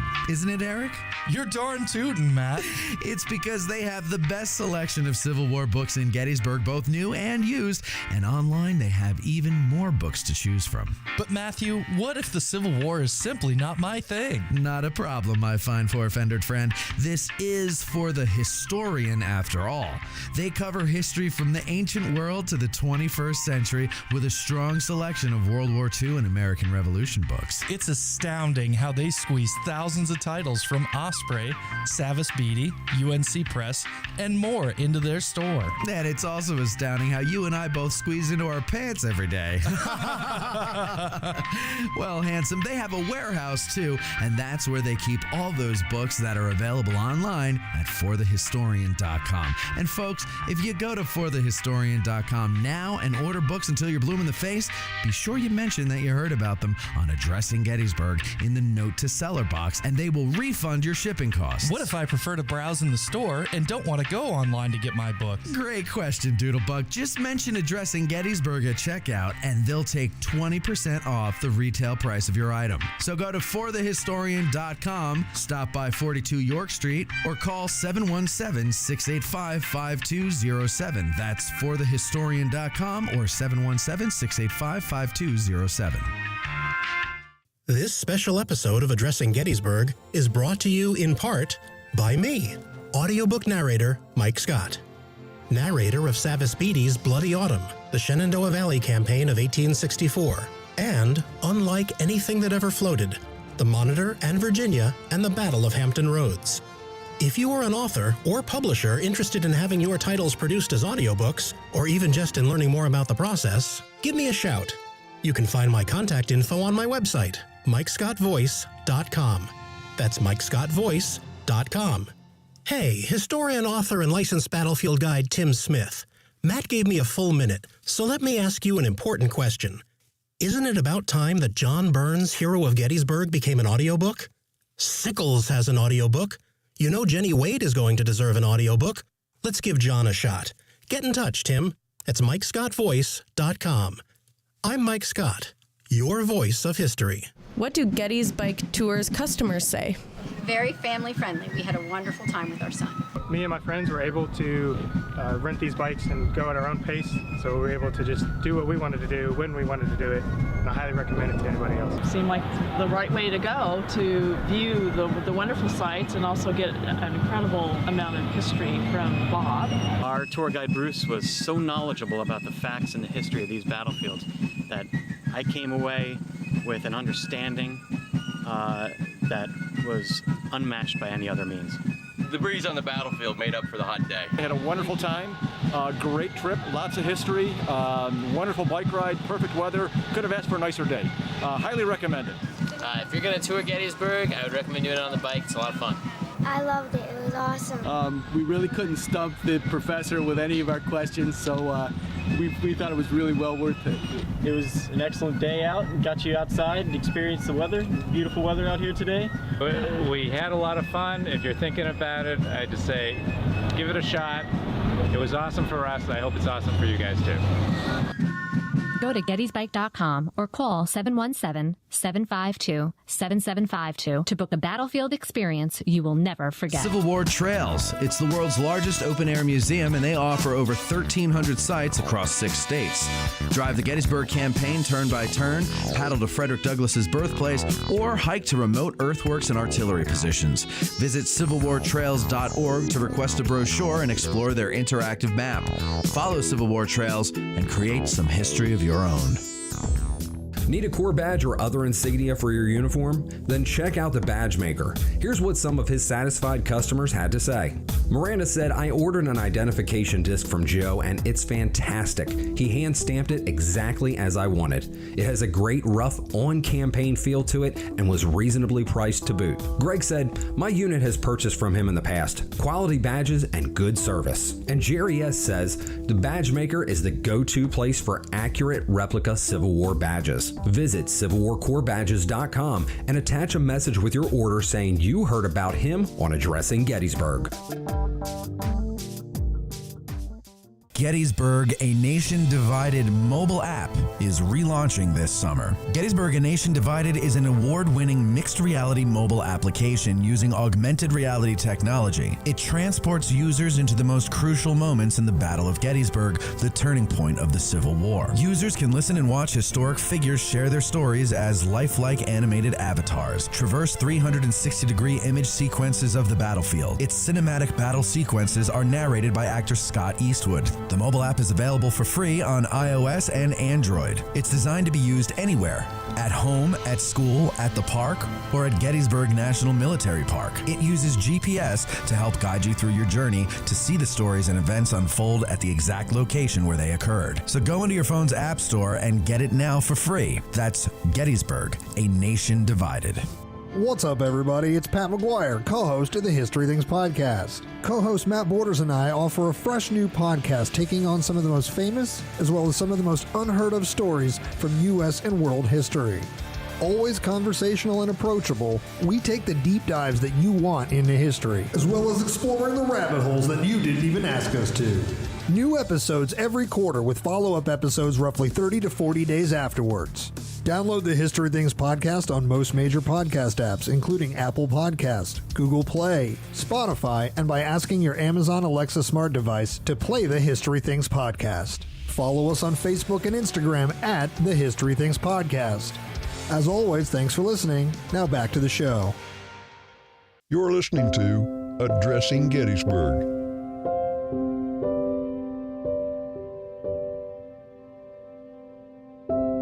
You're back with Cam's Idol. That was years ago. Here's Matt.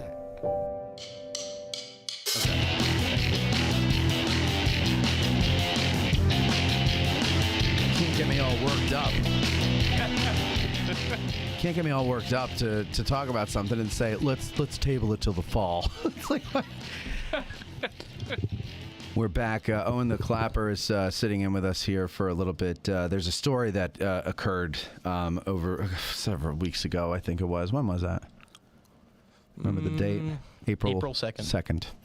April 2nd, our buddy Steve Fan was in town, and he was giving a talk about Camp Nelson, which is, I want to go out there. You've never been out there? Never been out there, but I want to go. Yeah, I want to go too, because I've seen 2 talks about it this winter. One was the superintendent of that park came out to the winter lectures. He gave a lecture here. And then Steve came at the behest of you, Owen, right? Yeah, you I invited him out to give a talk, and he talked about it, and it was it's fascinating. I really would like to go there, but that's not the point of this story. So there's a theater in the college that has like a little, what do you call that? Like a vestibule? Not a vestibule, but just a little, very, very small lobby-like area outside. Yeah, about the size of the studio. Right Yeah, now. No, that's the studio. The theater is the size of the studio. The little area where we were sitting, where this all happened, is not this big. No. No, it's a small little area that's, like a vestibule, foyer type of thing, right? It's small. It's small. A couple of chairs there, and then the door to the theater goes in. And there's a hallway. It's right off the hallway, and across the hallway are 2 doors that lead to the stairwell, okay? You got this I got this in my geography? mind. Okay, good, because this is important. Yes. Owen, you're looking for someone. You're waiting for someone to arrive. And Owen put this on, so he's nervous, right? This is your first production, if you will, if we can use my terms. Pacing back and forth. Not the first, just my first public one in a while. First public one in a while. Okay, so yeah, he's nervous. He's pacing back and forth, and he's looking for this one guy, Jerry, or whatever his name is. I don't remember who it was. It doesn't matter who it was. And so he goes wandering off into the hallway. So me and his dad are just sitting there, and we're like, so, it's getting warm out, huh? Yeah, getting warm, yeah. And a couple of minutes later, Owen comes rushing out of the stairwell. What? No? I wasn't rushing out. I was Okay, just no, walking that's back right. to You the weren't. theater. You weren't. You were walking out of the stairwell. No crime was committed. And you had this bunched up piece of paper in your hand, but it was like a big piece of paper with like a thick, like poster quality almost. And we're looking at him. Nobody says anything, but me and his dad are looking at him with a look on our face like, what's going on? And he stands in front of us and starts to try to unravel this ball of paper. And as he does that, he hears the latch on the door to the stairwell click, and reflexively chest passes it to his dad and runs into the theater, right? And so now the door opens, and this guy comes out and sees his dad sitting there with this crumbled up poster in his hand, and his dad sees the guy, and I guess he knows his son well enough to know this, whatever is in my hand, I shouldn't be having. So he goes to hide it between himself and the armrest, but realizes he's doing it in front of the guy. So he stops and then puts it on his lap, and he looks like a kid with his hand in the cookie jar, right? Like he's just like, and so the guy goes, "Is there a problem?" And then Owen's dad is like, and I guess, Owen, did you hear yeah. So Owen heard the guy and, came in to save his dad. And he walks in, and the guy looks at him, and and we both look at Owen, and I guess the guy assumes, okay, this is the culprit here. And so he goes to Owen, he goes, "Is there a problem?" And Owen goes, and I'm going to clean up the language here. He goes, "Yeah, everything on that poster is effing stupid as shit," or something like that. What did you say? BS. Is effing bullshit. No, right? I didn't drop an F-bomb. No, you did. You did drop an F-bomb. Did I? Yes, you did. You said everything on that poster is effing bullshit. Yes. Bullshit. Yes. So then the guy just kind of looks at you like, and now what happens? I don't remember what happens next. All I remember is there was one point where you discover that he's a professor. Yeah. And he was hanging posters to advertise the class he's teaching next fall. What is the class? Marxist theory. And I guess what did it say on it that made you rip it off? The poster was a list of contemporary social issues, right? Like, why does blank happen? Blank, blank, blank. And at the bottom is like, if you want to know the mischaracterizations of this man, come read the Bible of the working class. Yes. And I didn't. In my complete defense, I was like, That's definitely the Marxist club coming to make trouble at events, because they've been hanging up posters outside of the Ukraine events, making fun of Ukraine, calling for an end to the conflict. Really? But I thought they're compassionate and loving people, Marxists. I don't know, but no, I'm not a political person, No, really. of course not. And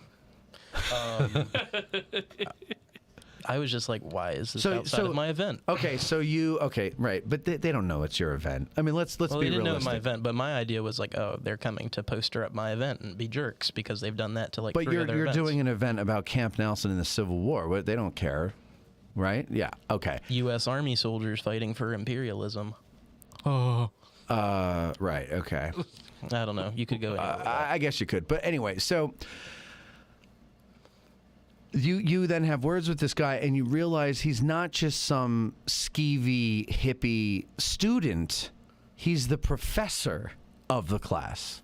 Mm-hmm. And he goes, it's a class I'm teaching. And then you go, oh, you're the professor? And then suddenly, Mr. American Patriot here is... it's a wimp. And he's like, oh, I'm sorry. And he goes over to the guy, puts his arm around him, and he's patting him on the shoulder. He goes, I really am sorry. Like, I had no idea. He goes, you know what? Is this the class that you're giving? Oh, okay, yeah. You're acting like you're all interested in it. And you go, you know what? You're going to see my name on the roster next year. No, you didn't. Yes, he did. No. Owen. How are you so bold one second and so just cowardly the next, buddy? Man, it rolled over fast. It's called the art of the deal. It's called the art of the dork. Yeah, I mean, God. And so the whole thing just cracked me up because, first of all, Owen, it's wrong to have done that. Whether you agree with it or not, you don't like it when they censor your side, and you should not censor their side. Don't stoop to their level. But if you're going to go for it, if you've already committed down the path, right. Listen, there's a saying we have in the Marine Corps that is, don't change your mind when you're running uphill. Like if you've already committed, don't be changing it when it gets painful. Just stick it out. You know? Right. There's an old line from a Billy Joel song. Don't go changing when you find out the guy's a professor. Reverse side of this, it wasn't censoring. He had posters everywhere throughout that building, and I just took one off to laugh at. No. Don't split hairs. It is an act of censorship, and do not do that. Okay. Do not do that. However, again, it's not right when they do it to you, and it's not right for you to do it back. It's not. Unless it's on your own property. Then that's a different story. That's a different story. Yeah, but that's not, you beat them with ideas, you beat them with whatever, but you don't silence them, because then you're no better than they are. You ready for the best part? Yeah. School didn't call me in to yell at me. So you got called into the principal's office. Yeah. Okay, and so what was this about? Who was it that called you in? Is this your second time having to go to the principal's office? No. First only. I didn't know if the last time first time was just the professor's office. Okay. Yeah. I just had to get my stories right. No, are you ready? Yes. They call me in not to yell at me for doing that. They call me in to make sure I was aware that he wasn't celebrating Karl Marx. Right. Well, good on them, though. That's good. I guess they wished. I guess they thought I was like going to go on Fox News and say they were drinking the blood of babies and teaching Marxism. I don't know. But that's so curious to me. Like, why would they call you in to tell you that? Like, did you ask them why are you telling me this? No. Well, I went in and they were like, "What's your side of the story?" I was like, "Oh, I got angry and I took it down. I shouldn't have." So that was. So that. you ate crow and. Yeah, I ate crow, but I had a damn good reason. Which was? Karl Marx wrote to Abraham Lincoln and said, when you free all the black people, make sure they don't get equal rights. That's interesting. So that was I didn't my know that. Something you hear about Marx all the time. That you just dropped some knowledge into my head there. Wait, no. Wait, did he, though? Where did you hear this? It's a letter. I can pull it up for you right now. Okay. So Karl Marx writes to Lincoln. So he wrote to Abraham Lincoln, wrote like a letter. So this is in his early days. Did Lincoln ever get it? Yeah, no. I don't know if he opened it, but it got to the office because it's an American archive now. So it is out there. Yeah, so he wrote a letter to Lincoln, and he was expressing. I wonder if that's going to be in the class. I don't know. You know it won't be. Oh no, it won't be. No. But he wrote him a letter and said, I like that you're freeing the workers or whatever. And then at the end of this, freeing the workers. Yeah, the slaves. They're slaves. Exactly. But at the end of this, but that's okay. Go ahead. At the end of this, he said, make sure they don't get the equal labor protections of our European brethren, for they are closer to the animal kingdom than none other. Wow. Yikes. That's even hard to quote. Like if you're just quoting that, that's hard to say. Yeah, it's hard to listen to. I brought that up as my defense, which is a damn good defense. Like you don't put a poster to that kind of a man outside of a talk about United States colored troops. Well, you do put a poster to that kind of a man if you choose to not remember that part of his life. Yeah. Owen? Yeah, but I could have easily gone up that corridor and torn them all down because I saw them. They lined straight up to the ceiling, but I just Well, that's the funny thing is that they were already up on another floor, and they must have heard you tear it off the wall. And of course, he could all come downstairs and then throw it at his dad. All of them. All. That's the fun, dude. That's the funniest part. Yeah, you throw your dad, and he has no clue what the hell's going on. I don't either. That was, if you're curious, that was flight. You know, fight or flight. That was flight that took over you instantly. But the funniest part was Owen was in a suit, like a full suit. Did he do a little hop when he chucked the paper at his dad? It was it was like a big stretch of the leg, and that leg pulled the rest of him into the other room. like his Alden's a tall kid, you know, so he's got a long gait. So he just like reached out and grabbed some ground, and he was gone in a second. I've never seen a kid so tall move so fast. Owen saying, "Dad, you got this for me." Yeah, no, it wasn't a partisan thing. What do you mean it wasn't a partisan thing? Well, like there's so. How is that not a partisan thing? I don't. What, you mean the event or you ripping the poster down? The event was nonpartisan. It's no political party, but I feel like once you get outside of like the normal political parties, then you get into like this is really dangerous, you know, philosophy. Yeah. That doesn't lie within what we consider partisan United States politics. Well, maybe if this was 1940, you would be correct, but this is 2021, and it's like anything goes now. I'm not saying I agree with that, but anything goes now, so you got to let them do it. Yeah, I guess. I mean, if you want what's pretty mainstream, what's been mainstream for many decades in American politics to be allowed to be heard publicly, then you have to allow the fringes to be heard because the fringes are in charge of. I don't disagree with you. The platforms. I don't disagree with you. Yeah. I was just laughing at the poster. No, I know, and it was a funny thing to see you do that. And then I have some pictures of. Oh, I didn't realize you were going to be here today. So maybe if you're here next week, when are you leaving? Where are you going, bro? 2 weeks from Back now. home? End of school. It's end of the year already. Thank God. Thank you, Jesus. You gotta get some sleep. Gotta get some sleep on Fridays and Saturdays, baby. I figured out why you have all that sound all the time. You're right next to a frat house. Right inside the brick gate is Alpha, Theta, Omega. The one across from me? No. You know the brick pillars right on the street? Uh-huh. You walk right in that road, and that's 2 frat houses in a row. I don't hear that. I hear them. You hear the people going to it, probably. I hear them going and coming from it. I bet you hear a lot of the latter. And I also hear, I'm also, because I'm on that alley. Yeah. Right? And some kids live behind me, and some kids live across the street from me. And when they're coming in a group, I've got to stay at the, I'm going to choose a different word. When they're walking in a group, they stop in front of my house to say their final goodbyes at, high volume, all at once.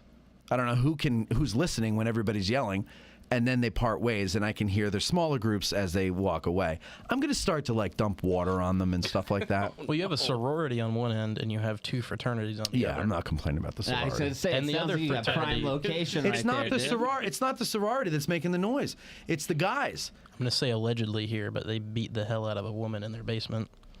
Who? That whole frat had a bunch of drama. What do you say on it? Well, he said allegedly. He said allegedly. When was this? A couple weeks ago. They sent out a big email about it. And was this the one, by the way, was one of the frat houses on the corner of my street had a bed sheet hanging out the window that said... That's the sorority. That's a sorority? What did it say? It said MILF's Welcome or something like that? Oh, wow. That's a and the boy, man, the myth, here the he legend is here. Cameron is here. Look at him. Hold on, Cam. Wait, I'm sorry. This is important. So where did you hear this? Did you witness this? Were you partaking in it? No. How you doing, buddy? So I'm going to school you on modern culture. So we have something called this, which is Yik Yak. Yik Yak. What is Yik Yak? It's anonymous, which makes it hilarious. And you can just post it, and anybody within a 5-mile radius shows up on this feed. So it's just... That sounds terrifying. Millions of... Yeah, right? But anyways, that's when that started. It was like, holy shit, there was a big fight in ATO. And a guy... When was this? A month and a half ago. It was a big deal. I can't believe that. They beat her? No, it was like one guy and one girl. That's all They I had know. they had a fight? Yeah, essentially, but he laid hands on her. And what, people just stood around and watched? Allegedly laid hands on her, yeah. She laid hands on her. Well, not watched, but it was fast, so. It was a quick... I don't know much about it, although I know that it happened because I've heard from like 3 of the same women in that sorority that girl's a part of that it happened. That's awful. That's all. I don't like that. Well, the biggest power move out of all of this was one of the other fraternities. Sorry. The other fraternity across campus, the day that happened, hung up a giant flag that said "Not in our house" from their porch, just to fly. Just to say. To give them a big middle finger. Yeah, good. They should have a middle finger. Well, now, so what's this thing now I hear about the college downsizing? So they're downsizing who can live off the campus. So what does that mean, downsizing who can live off the campus? So seniors only or something? Yeah, so I thought that's always been the way. They used to let seniors and juniors live off campus. Yes. But they're running out of money because when you... so they're trying to get more money. Yeah, you should see their board meetings because I did this before I applied. I went over every board meeting they ever had and was like, what's the problems? What do they want to see in kids? They want to see more of them. They don't care what the hell you look like or have done. They just aren't getting any applications because their sticker price is $6,000 a year. So that what they're doing is downsizing and then raising it 5%. Making everybody live on campus, so they have to pay housing for one. So and no raising more tuition. Apartments, and they're raising tuition up to like which is of course $80,000. going to attract people who were put off by the other sticker price, which was lower. Yeah, that makes a lot of sense. Yeah, so Gettysburg, at least the atmosphere that I've gotten is there's more BMWs than God-fearing people there. There's more what? More BMWs than people who believe in God at that school. Well, that makes sense, yeah. There's a lot of New Jersey plates I see. The only reason I can go there is because from like middle-class Virginia looks like a poor white hillbilly to someone middle-class from Connecticut. Yeah, well, because middle class in Connecticut is ridiculously high class. Yeah. Yeah. All right. Well, listen, Owen, we're gonna miss you while you're gone over the summer, but you'll be back. August, I guess, right? I'll be on this Friday, but then I'll be gone. Yeah. Yeah. And you're not staying up here for anything. You're not gonna stay in Cam's house while he's gone. I'll be back for the July 1st through 3rd, and I'll be back for a couple get out of the car tours. All right. Well, like you all should be coming to. That's exactly right. Yeah, and you'll get to see Owen there and the flag. All right, very good. Well, before we move on to what little news we have, guess who's here, ladies and gentlemen? It is the great Cam Manilow. How you doing, Cammy? Good. So what are you? This is your last time on the show. One more weekend. Oh, one more weekend. One more weekend, so we're going to have a big party. Yeah. We'll have a going away party for you next week. week. We'll get a keg and everything, buddy. Yeah. I don't drink. No. Until it's your The last keg week is for in us. Gettysburg. Cam, I'd like to introduce you to Barry Manilow over there, and that's Don McLean. They're both colonels in the Air Force. Oh, wow. Nice. Yeah. Nice to meet you, Cam. You too. They're also big fans of you. Who isn't, though? It's true, Cameron. It's true. You got a lot of fans. You realize that? Yeah. There are people that like you. They like this show because of you, they say. Some of them tell me. Nice. Yeah. Why is your nose so red? I don't know. Did you get sunburned today? Probably Were you out in the driving sun? up. Driving up? Were you on the roof? No. Well, how do you get sunburned? Probably outside playing basketball with the students. You were playing basketball. Who won? I want to know who won. I let them win. No, did you let them win or did they actually win? I let them win. Really? Yeah. Is that? Were they what? Kindergartners? No. Well, how old were they? High school? Yeah. Middle school? High school? Middle school. High school age, but they're still in middle school. Did they dunk on you? Did they dunk? No. Is it one of those adjustable hoops that you can lower and raise? No. No. Okay. So so that's what you were doing today. You were out there substitute teaching. Are they going to miss you while you're gone? And I guess you're not going to miss much of school. Some of the kids, they said they hate that I'm leaving, but We all hate that you're leaving, Cameron. it's only 5 months. It's only 5 months, but they're the best 5 months of the year. I The know. warm weather. And all the reenacting, too. I'm missing. Oh, God. I know. Well, you know what? It's good for your career. We can all make this sacrifice on your behalf, right? Yeah. We are heroes. There's actually some Gettysburg history out there near the fort. What? There's a fort 2 miles east of the one I'll be at called Fort Beaufort. Named after Johann Buford. John, no, it's named after John Buford. Oh, John Buford. Okay. Silly All Matt. right, sorry. Silly Matt indeed. I'm so sorry about that, Cam. I thought you were talking about Johann Buford. No. Okay. Our Buford here in Gettysburg. Yeah, I know. It's also going to have all the history you have in your noggin there when you get out there. That's right. And everything else you have in your noggin. While I'm out there, I'm also going to be researching places where people from Gettysburg has been out west, like Union generals. So Custer's on that list. Yeah, Custer, yeah. Wesley Merritt, Hancock. Who else? Fort. I'm looking at places that's named after generals from the Civil War. Well, then you got Fort Sumner. Fort Sumner's where Billy the Kid was killed. New Mexico, yeah. Yeah, Fort Sumner named after Colby's family. All right. Raw. Mm-hmm. That's where they sent all the Navajo Indians. Fort Sumner. Is it? Yeah. Before or after Billy the Kid was there? I think around that time. Wow. Well, it was definitely still. I don't know. Well, I don't know my Kit history. Carson, right? Yes, not personally, but yes. Kit Carson and thought you guys were neighbors. Actually, Colonel Miles Dixon from Harper's Ferry, who got blown up. Yeah, yeah. Him and Dixon Miles? Dixon Miles. Yes. Dixon Miles. Doesn't he Yankee, I dies. don't remember. He dies They at went out Harper's west to New Mexico, and they fought a running battle with the Navajo Indians all the way down the Canyon de Chelly for like 3 weeks, and then packed them up and moved them to Fort Sumner, and then the Civil War started, and Dixon Miles had to come back. that was well before Billy the Kid. Yeah. He died in '81, so this was long before that. So what do you like Billy the Kid, Cam? Did you grow up watching those westerns about Billy the Kid, like Young Guns and? Oh. Yep. Did you like that stuff? Young Guns, And also man. John Wayne. I heard y'all talking about that up the road. We were talking How do you about feel- John Wayne. How do you feel about the Sands of Iwo Jima? John Good Wayne. movie.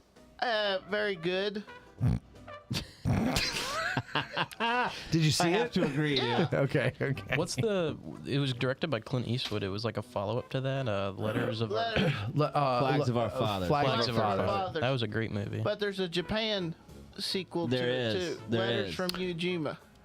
Oh, Say it really? again? Letters from Iwo Jima? Yeah. Iwo Jima? I'm watching The Pacific on HBO. Hey, I gotta tell you, they do a pretty good job with it, man. Do they? Yeah, they got the way the guys talk with each other and stuff. That's, That's pretty. That's I pretty think spot on. one of the most crazy scenes from that movie has to be One of the craziest scenes from that movie. with the Japan Just keep going. soldiers and the grenades when they commit suicide. Yeah. The Japanese soldiers. Yeah, Japanese soldiers. Mm-hmm. I haven't gotten to that part, I think. No, that's not in. Oh, that's not.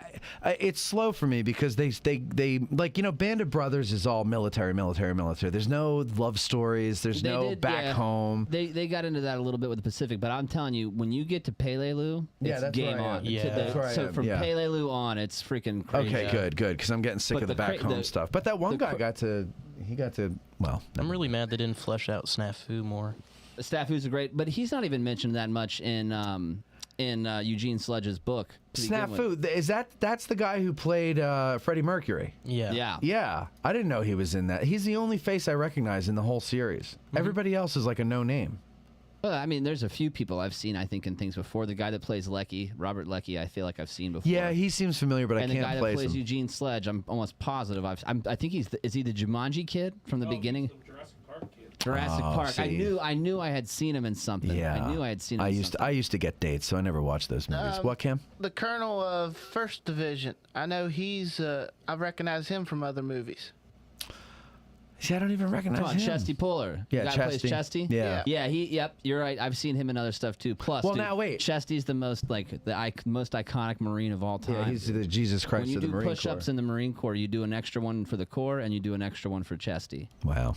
Wow. The only thing I've seen with Chesty so far, I think, is when the guys are coming back from the front and our main characters are going out to the front and they pass and they're like, oh, look, it's Chesty or whatever. That's on. You talking about on Guadalcanal when they're in the whole, like they're on the side of the road and he marches past? There's another spot. No. Oh, yeah. Okay, so there's that too, but I didn't get a good look at the. No, it's later on, and he's wounded. So you remember? you must be on Oki then, on Okinawa. No, I'm still on Peleliu. I do know the scene you're talking about. For some reason, I thought that was Okinawa that happened. Dude, Okinawa, though, is where the craziest stuff Okay, happens. well, now I'm getting excited. I'm going to watch more of it later. Have you ever read that? Have you ever read his memoir? Some of them. Eugene Sledge's memoir? No. Hands down. Dude, I'm not kidding. Hands down, that is the craziest memoir of warfare ever. Ever. Why is that? The way he writes it. He doesn't write it like it's a novel. He's from like notes he scribbled into a Bible while he was there. Dude, I'm telling you. That guy. Okay, yeah. Eugene Sledge. he's like a replacement. Yeah, Eugene Sledge. He had a heart murmur. He couldn't get in when he wanted to. That kid, yes. Is he the doctor's son? Yeah. What's the line? Ain't no broad like that. Getting with a drafty Marine. Well, I can tell you this much, dude. When I saw this, or I heard this thing, maybe they have it in the audiobook version of his book, but I do know when Tom Hanks was telling Dick Winters that they were going to make a series based in part off of Eugene Sledge's memoirs, Dick Winters says Eugene Sledge is a legend. Okay. Like there's things. So in one that legend book, to another. There's things in that book that are crazy. Hey Colby, crazy. you're not talking about a helmet for my pillow, are you? No, I'm talking about with the old breed. With the old breed. So Lecky, was that a helmet? That's helmet for my Okay. pillow. Yeah, that's helmet for my pillow. Well, I'll tell you one thing. What? Pacific has some wild battle scenes in it. Yeah, well, so where I am now, the battles are getting good. It gets crazier. And I mean, the landscape is completely different. Oh my God, it's insane. That all the volcanic rock and that one where I think one of the captains gets killed, and they're in these like weird volcanic rocks. You know what I'm talking about? Yeah. Where the guy who was going to the bathroom and a Japanese soldier chases him out. Yeah, and he's like, "Oh my God, I shit myself." He said, "Shoot him, shoot him, shoot him." Yeah, everybody's Run him, get laughing. his pants half down. That's so realistic, bro. I know. They're all just staring at it happening and laughing. Oh my God. That's good stuff. Put him in the cell with a long hose on him. Put him in the cell with a long hose on him. All right, so Cameron, what is the craziest thing, the craziest situation that has happened substitute teaching this year? I don't even know where to start. I think you were telling me the other day that the what do you call it? The gorilla suit made an appearance again. Yeah, that was a couple of us teachers having fun. With Do you carry this effing thing around in your trunk? Like, how is the gorilla suit? Like, it's just there? Like, how does it? Did you plan this and go home and pull it out of the attic, or do you have it easily accessible? Tell me I guarantee you it's in your car right now, No, isn't it's it? not. It's not? No. If I go look in your trunk, am I going to find... No, it's not there. Okay. What do you find, a wheelbarrow? All right. Kind of got out of hand. So what happened? Anything happened this year? Mainly just, the biggest thing was wanting to teach them, try to get them to look for what they like to do, to go after their dreams, like No, what I'm doing. no, Cameron. We're looking for funny stories. We're not looking for any highfalutin nonsense. What was the funniest, craziest, wildest thing that happened with the kids this year? Whether it was something they said or did, or something you, the teachers, did around them, because it sounds like you told me some stories the other day that sound like a fun school to not only work at but be a student at, because the teachers sound like they're fun. Well, and the principal. I guess the principal and one teacher's got the students to steal my car keys on April Fools. Okay. And how'd they do that? I don't know how they got the car keys, but they took my car down into the field at the track below the schoolhouse. And were you going to call the cops? Yeah, I was starting to call the cops, and the principal come around the corner yelling, "No, no, no, no, no, no, no." So the principal is in on this. Yes. So the kids help the teachers. I'm assuming the kids probably swiped your keys when you weren't looking. Oh, no, they were asked to do it. No, I know that, but I'm saying that's how they did it. Yeah. You weren't looking, and one kid distracted you while the other one grabbed the keys, right? And then gave it to one of the teachers, who took the car down to the football field. No, it's not really a football field, just a big old track field we have down there. Oh, okay. Well, whatever. So he took it down there, and then you go out to the parking lot, and you're like, "Hey, where's my car? Just about. Dude, where's my car?" And everyone's like, "Oh, I don't know, Kim. Somebody must have stole it." Well, hell, I just paid that thing off. Somebody stole it. I'm going to call the cops.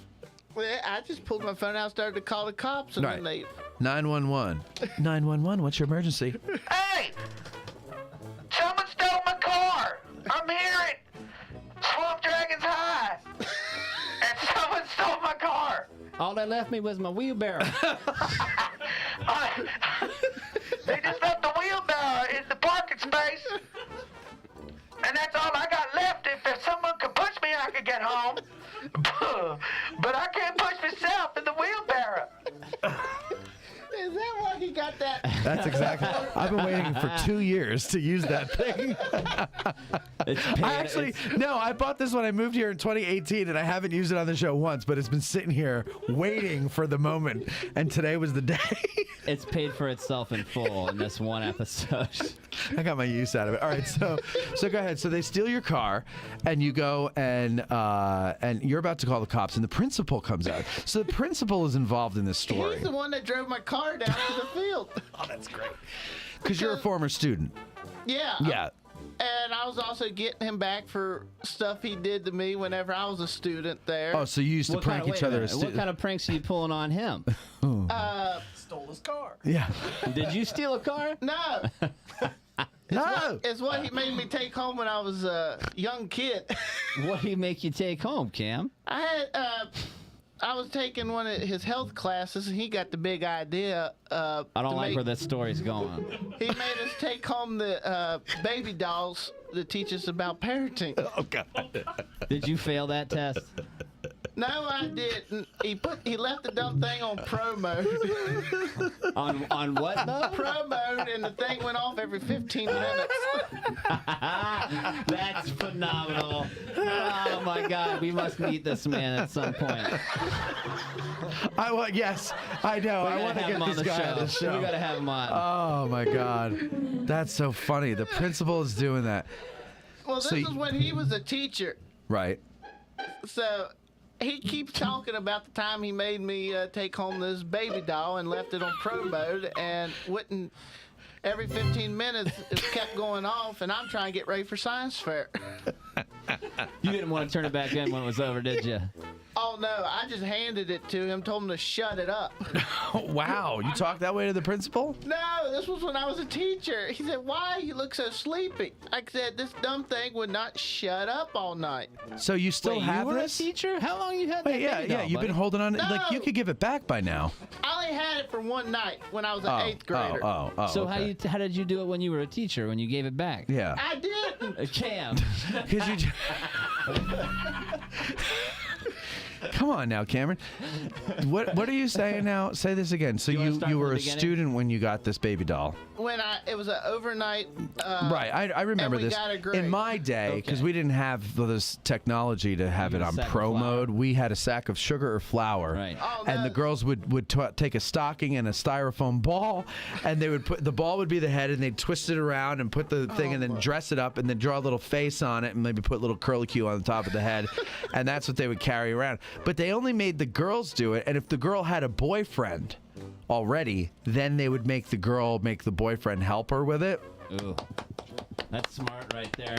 Is this really who you want to be with? Teen pregnancies were down in my high school. I bet they we were. had nobody pregnant in our high school. That makes me think of that episode. Might have just been because you were there.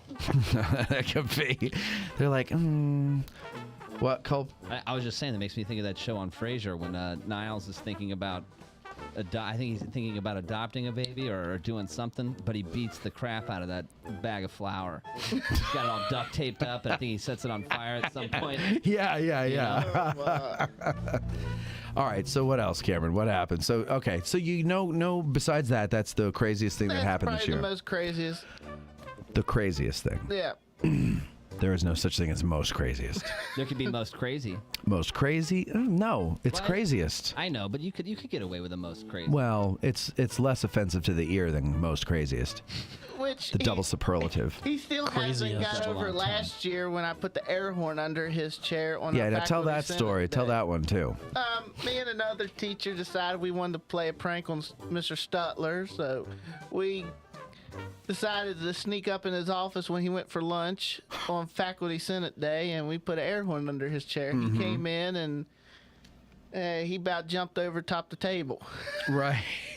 So you decide what makes you decide you're going to do this? Just for laughs, because we've seen it done on. We've seen different videos show up on Facebook of people doing it to other people. Right. Like I could sneak in here one day and not even know it and booby trap your chair. Cam, I don't think you can sneak anywhere without people knowing it. You draw too much attention. You're like a tractor beam for people's eyes. Hey, he wasn't expecting that gorilla to come out of that room last year. No, I bet he wasn't. Why use an air horn where you can just put the pop-it TNT things right under the seat cushion? The what? You know, the pop-its that you throw on the ground. Yeah, those little things that explode. Because the air horn's scarier, that's why. And there's no guarantee that if you put those things under a seat cushion that it's going to go. How old is this gentleman, though? Is he at risk of a heart attack from that? I don't think so. Yeah, how old is he? I don't know. I never really asked him. Well, it's got to be in his 50s. Maybe late 40s. Be careful with the air horns, buddy. Wait, was he the principal when you were a student? No, he was a teacher. Oh, okay, he was a teacher. So he could have been in his 20s maybe then, right? Yeah. Yeah, okay. Well, good. Anything else that you want to share with us, Cameron? I know 2 weeks ago at dinner, everybody in ABC knew who we were because everybody was laughing so hard. We were loud and obnoxious that night, weren't we? We were really laughing hard. But Donnie Copper from American Civil War IG was with us, and every time Donnie and I get together, we laugh like a couple of little old ladies. You know, we just sit there and crack up, and we tend to have those loud, high-pitched laughs that echo throughout the Appalachian Brewing Company. And that's what happened.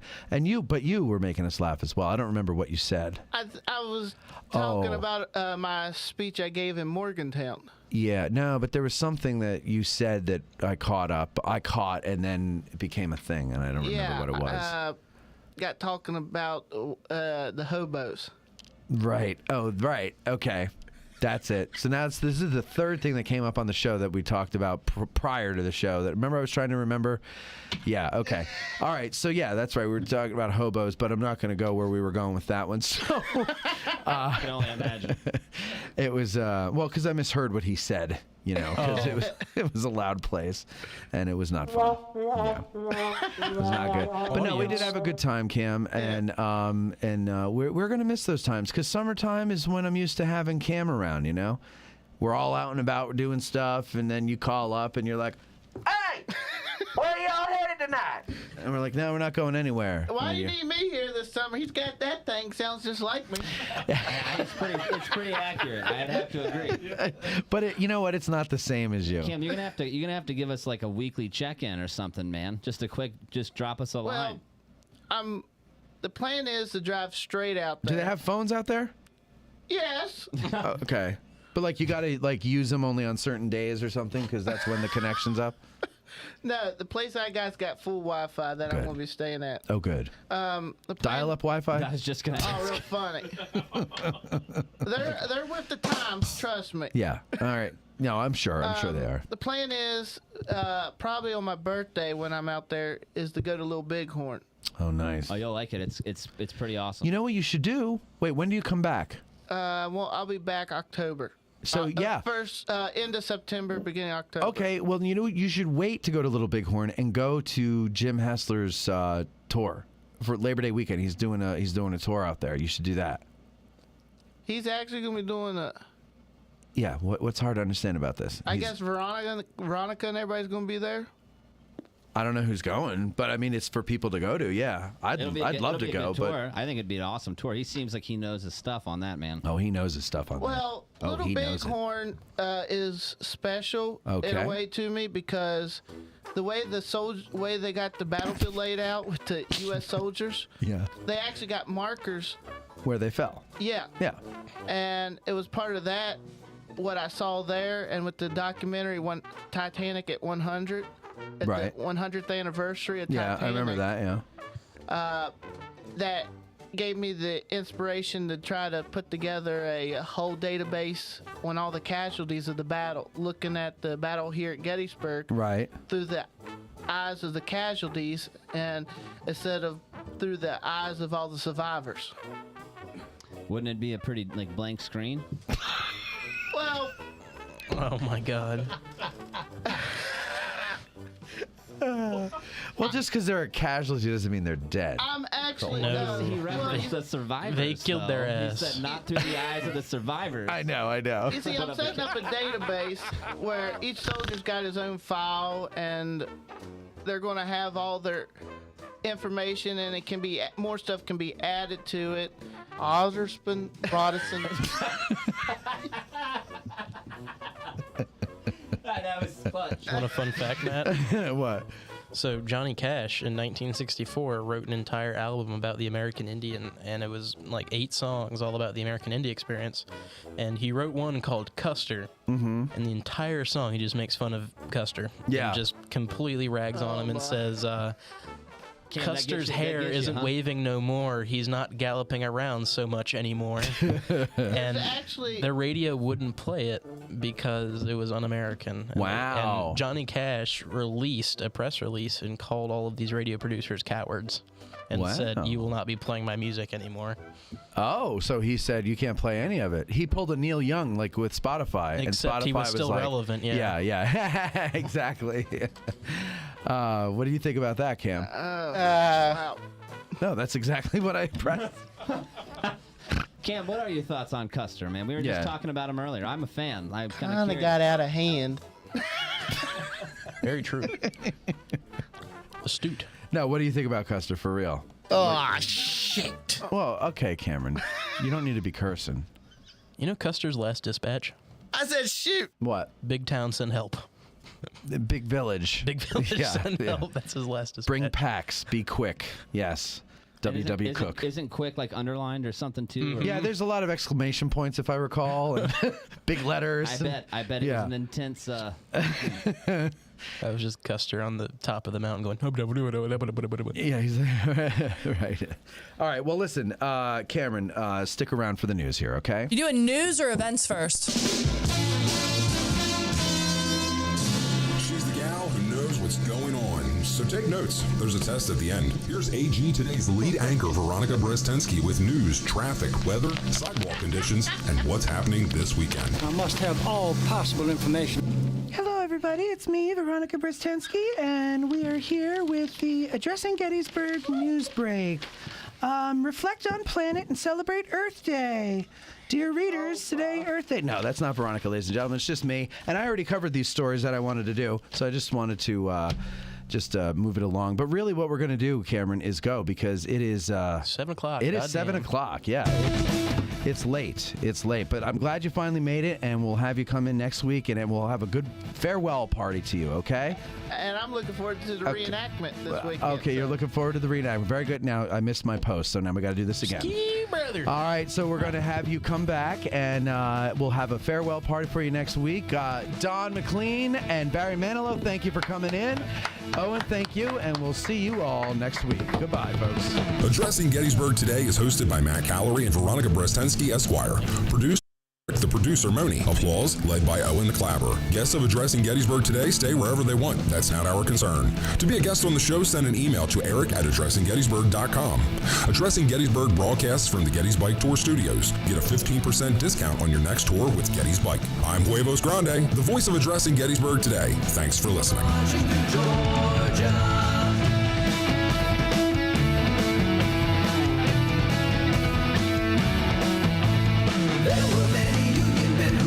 Joyful tears when they saw the honored flag they had not seen for years.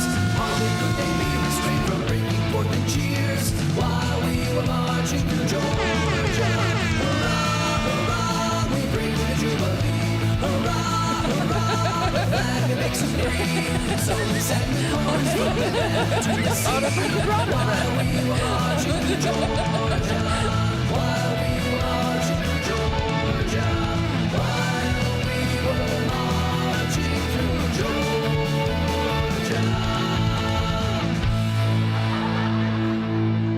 If it looks like a duck, walks like a duck, quacks like a duck, it's not a chicken. This concludes our broadcast day.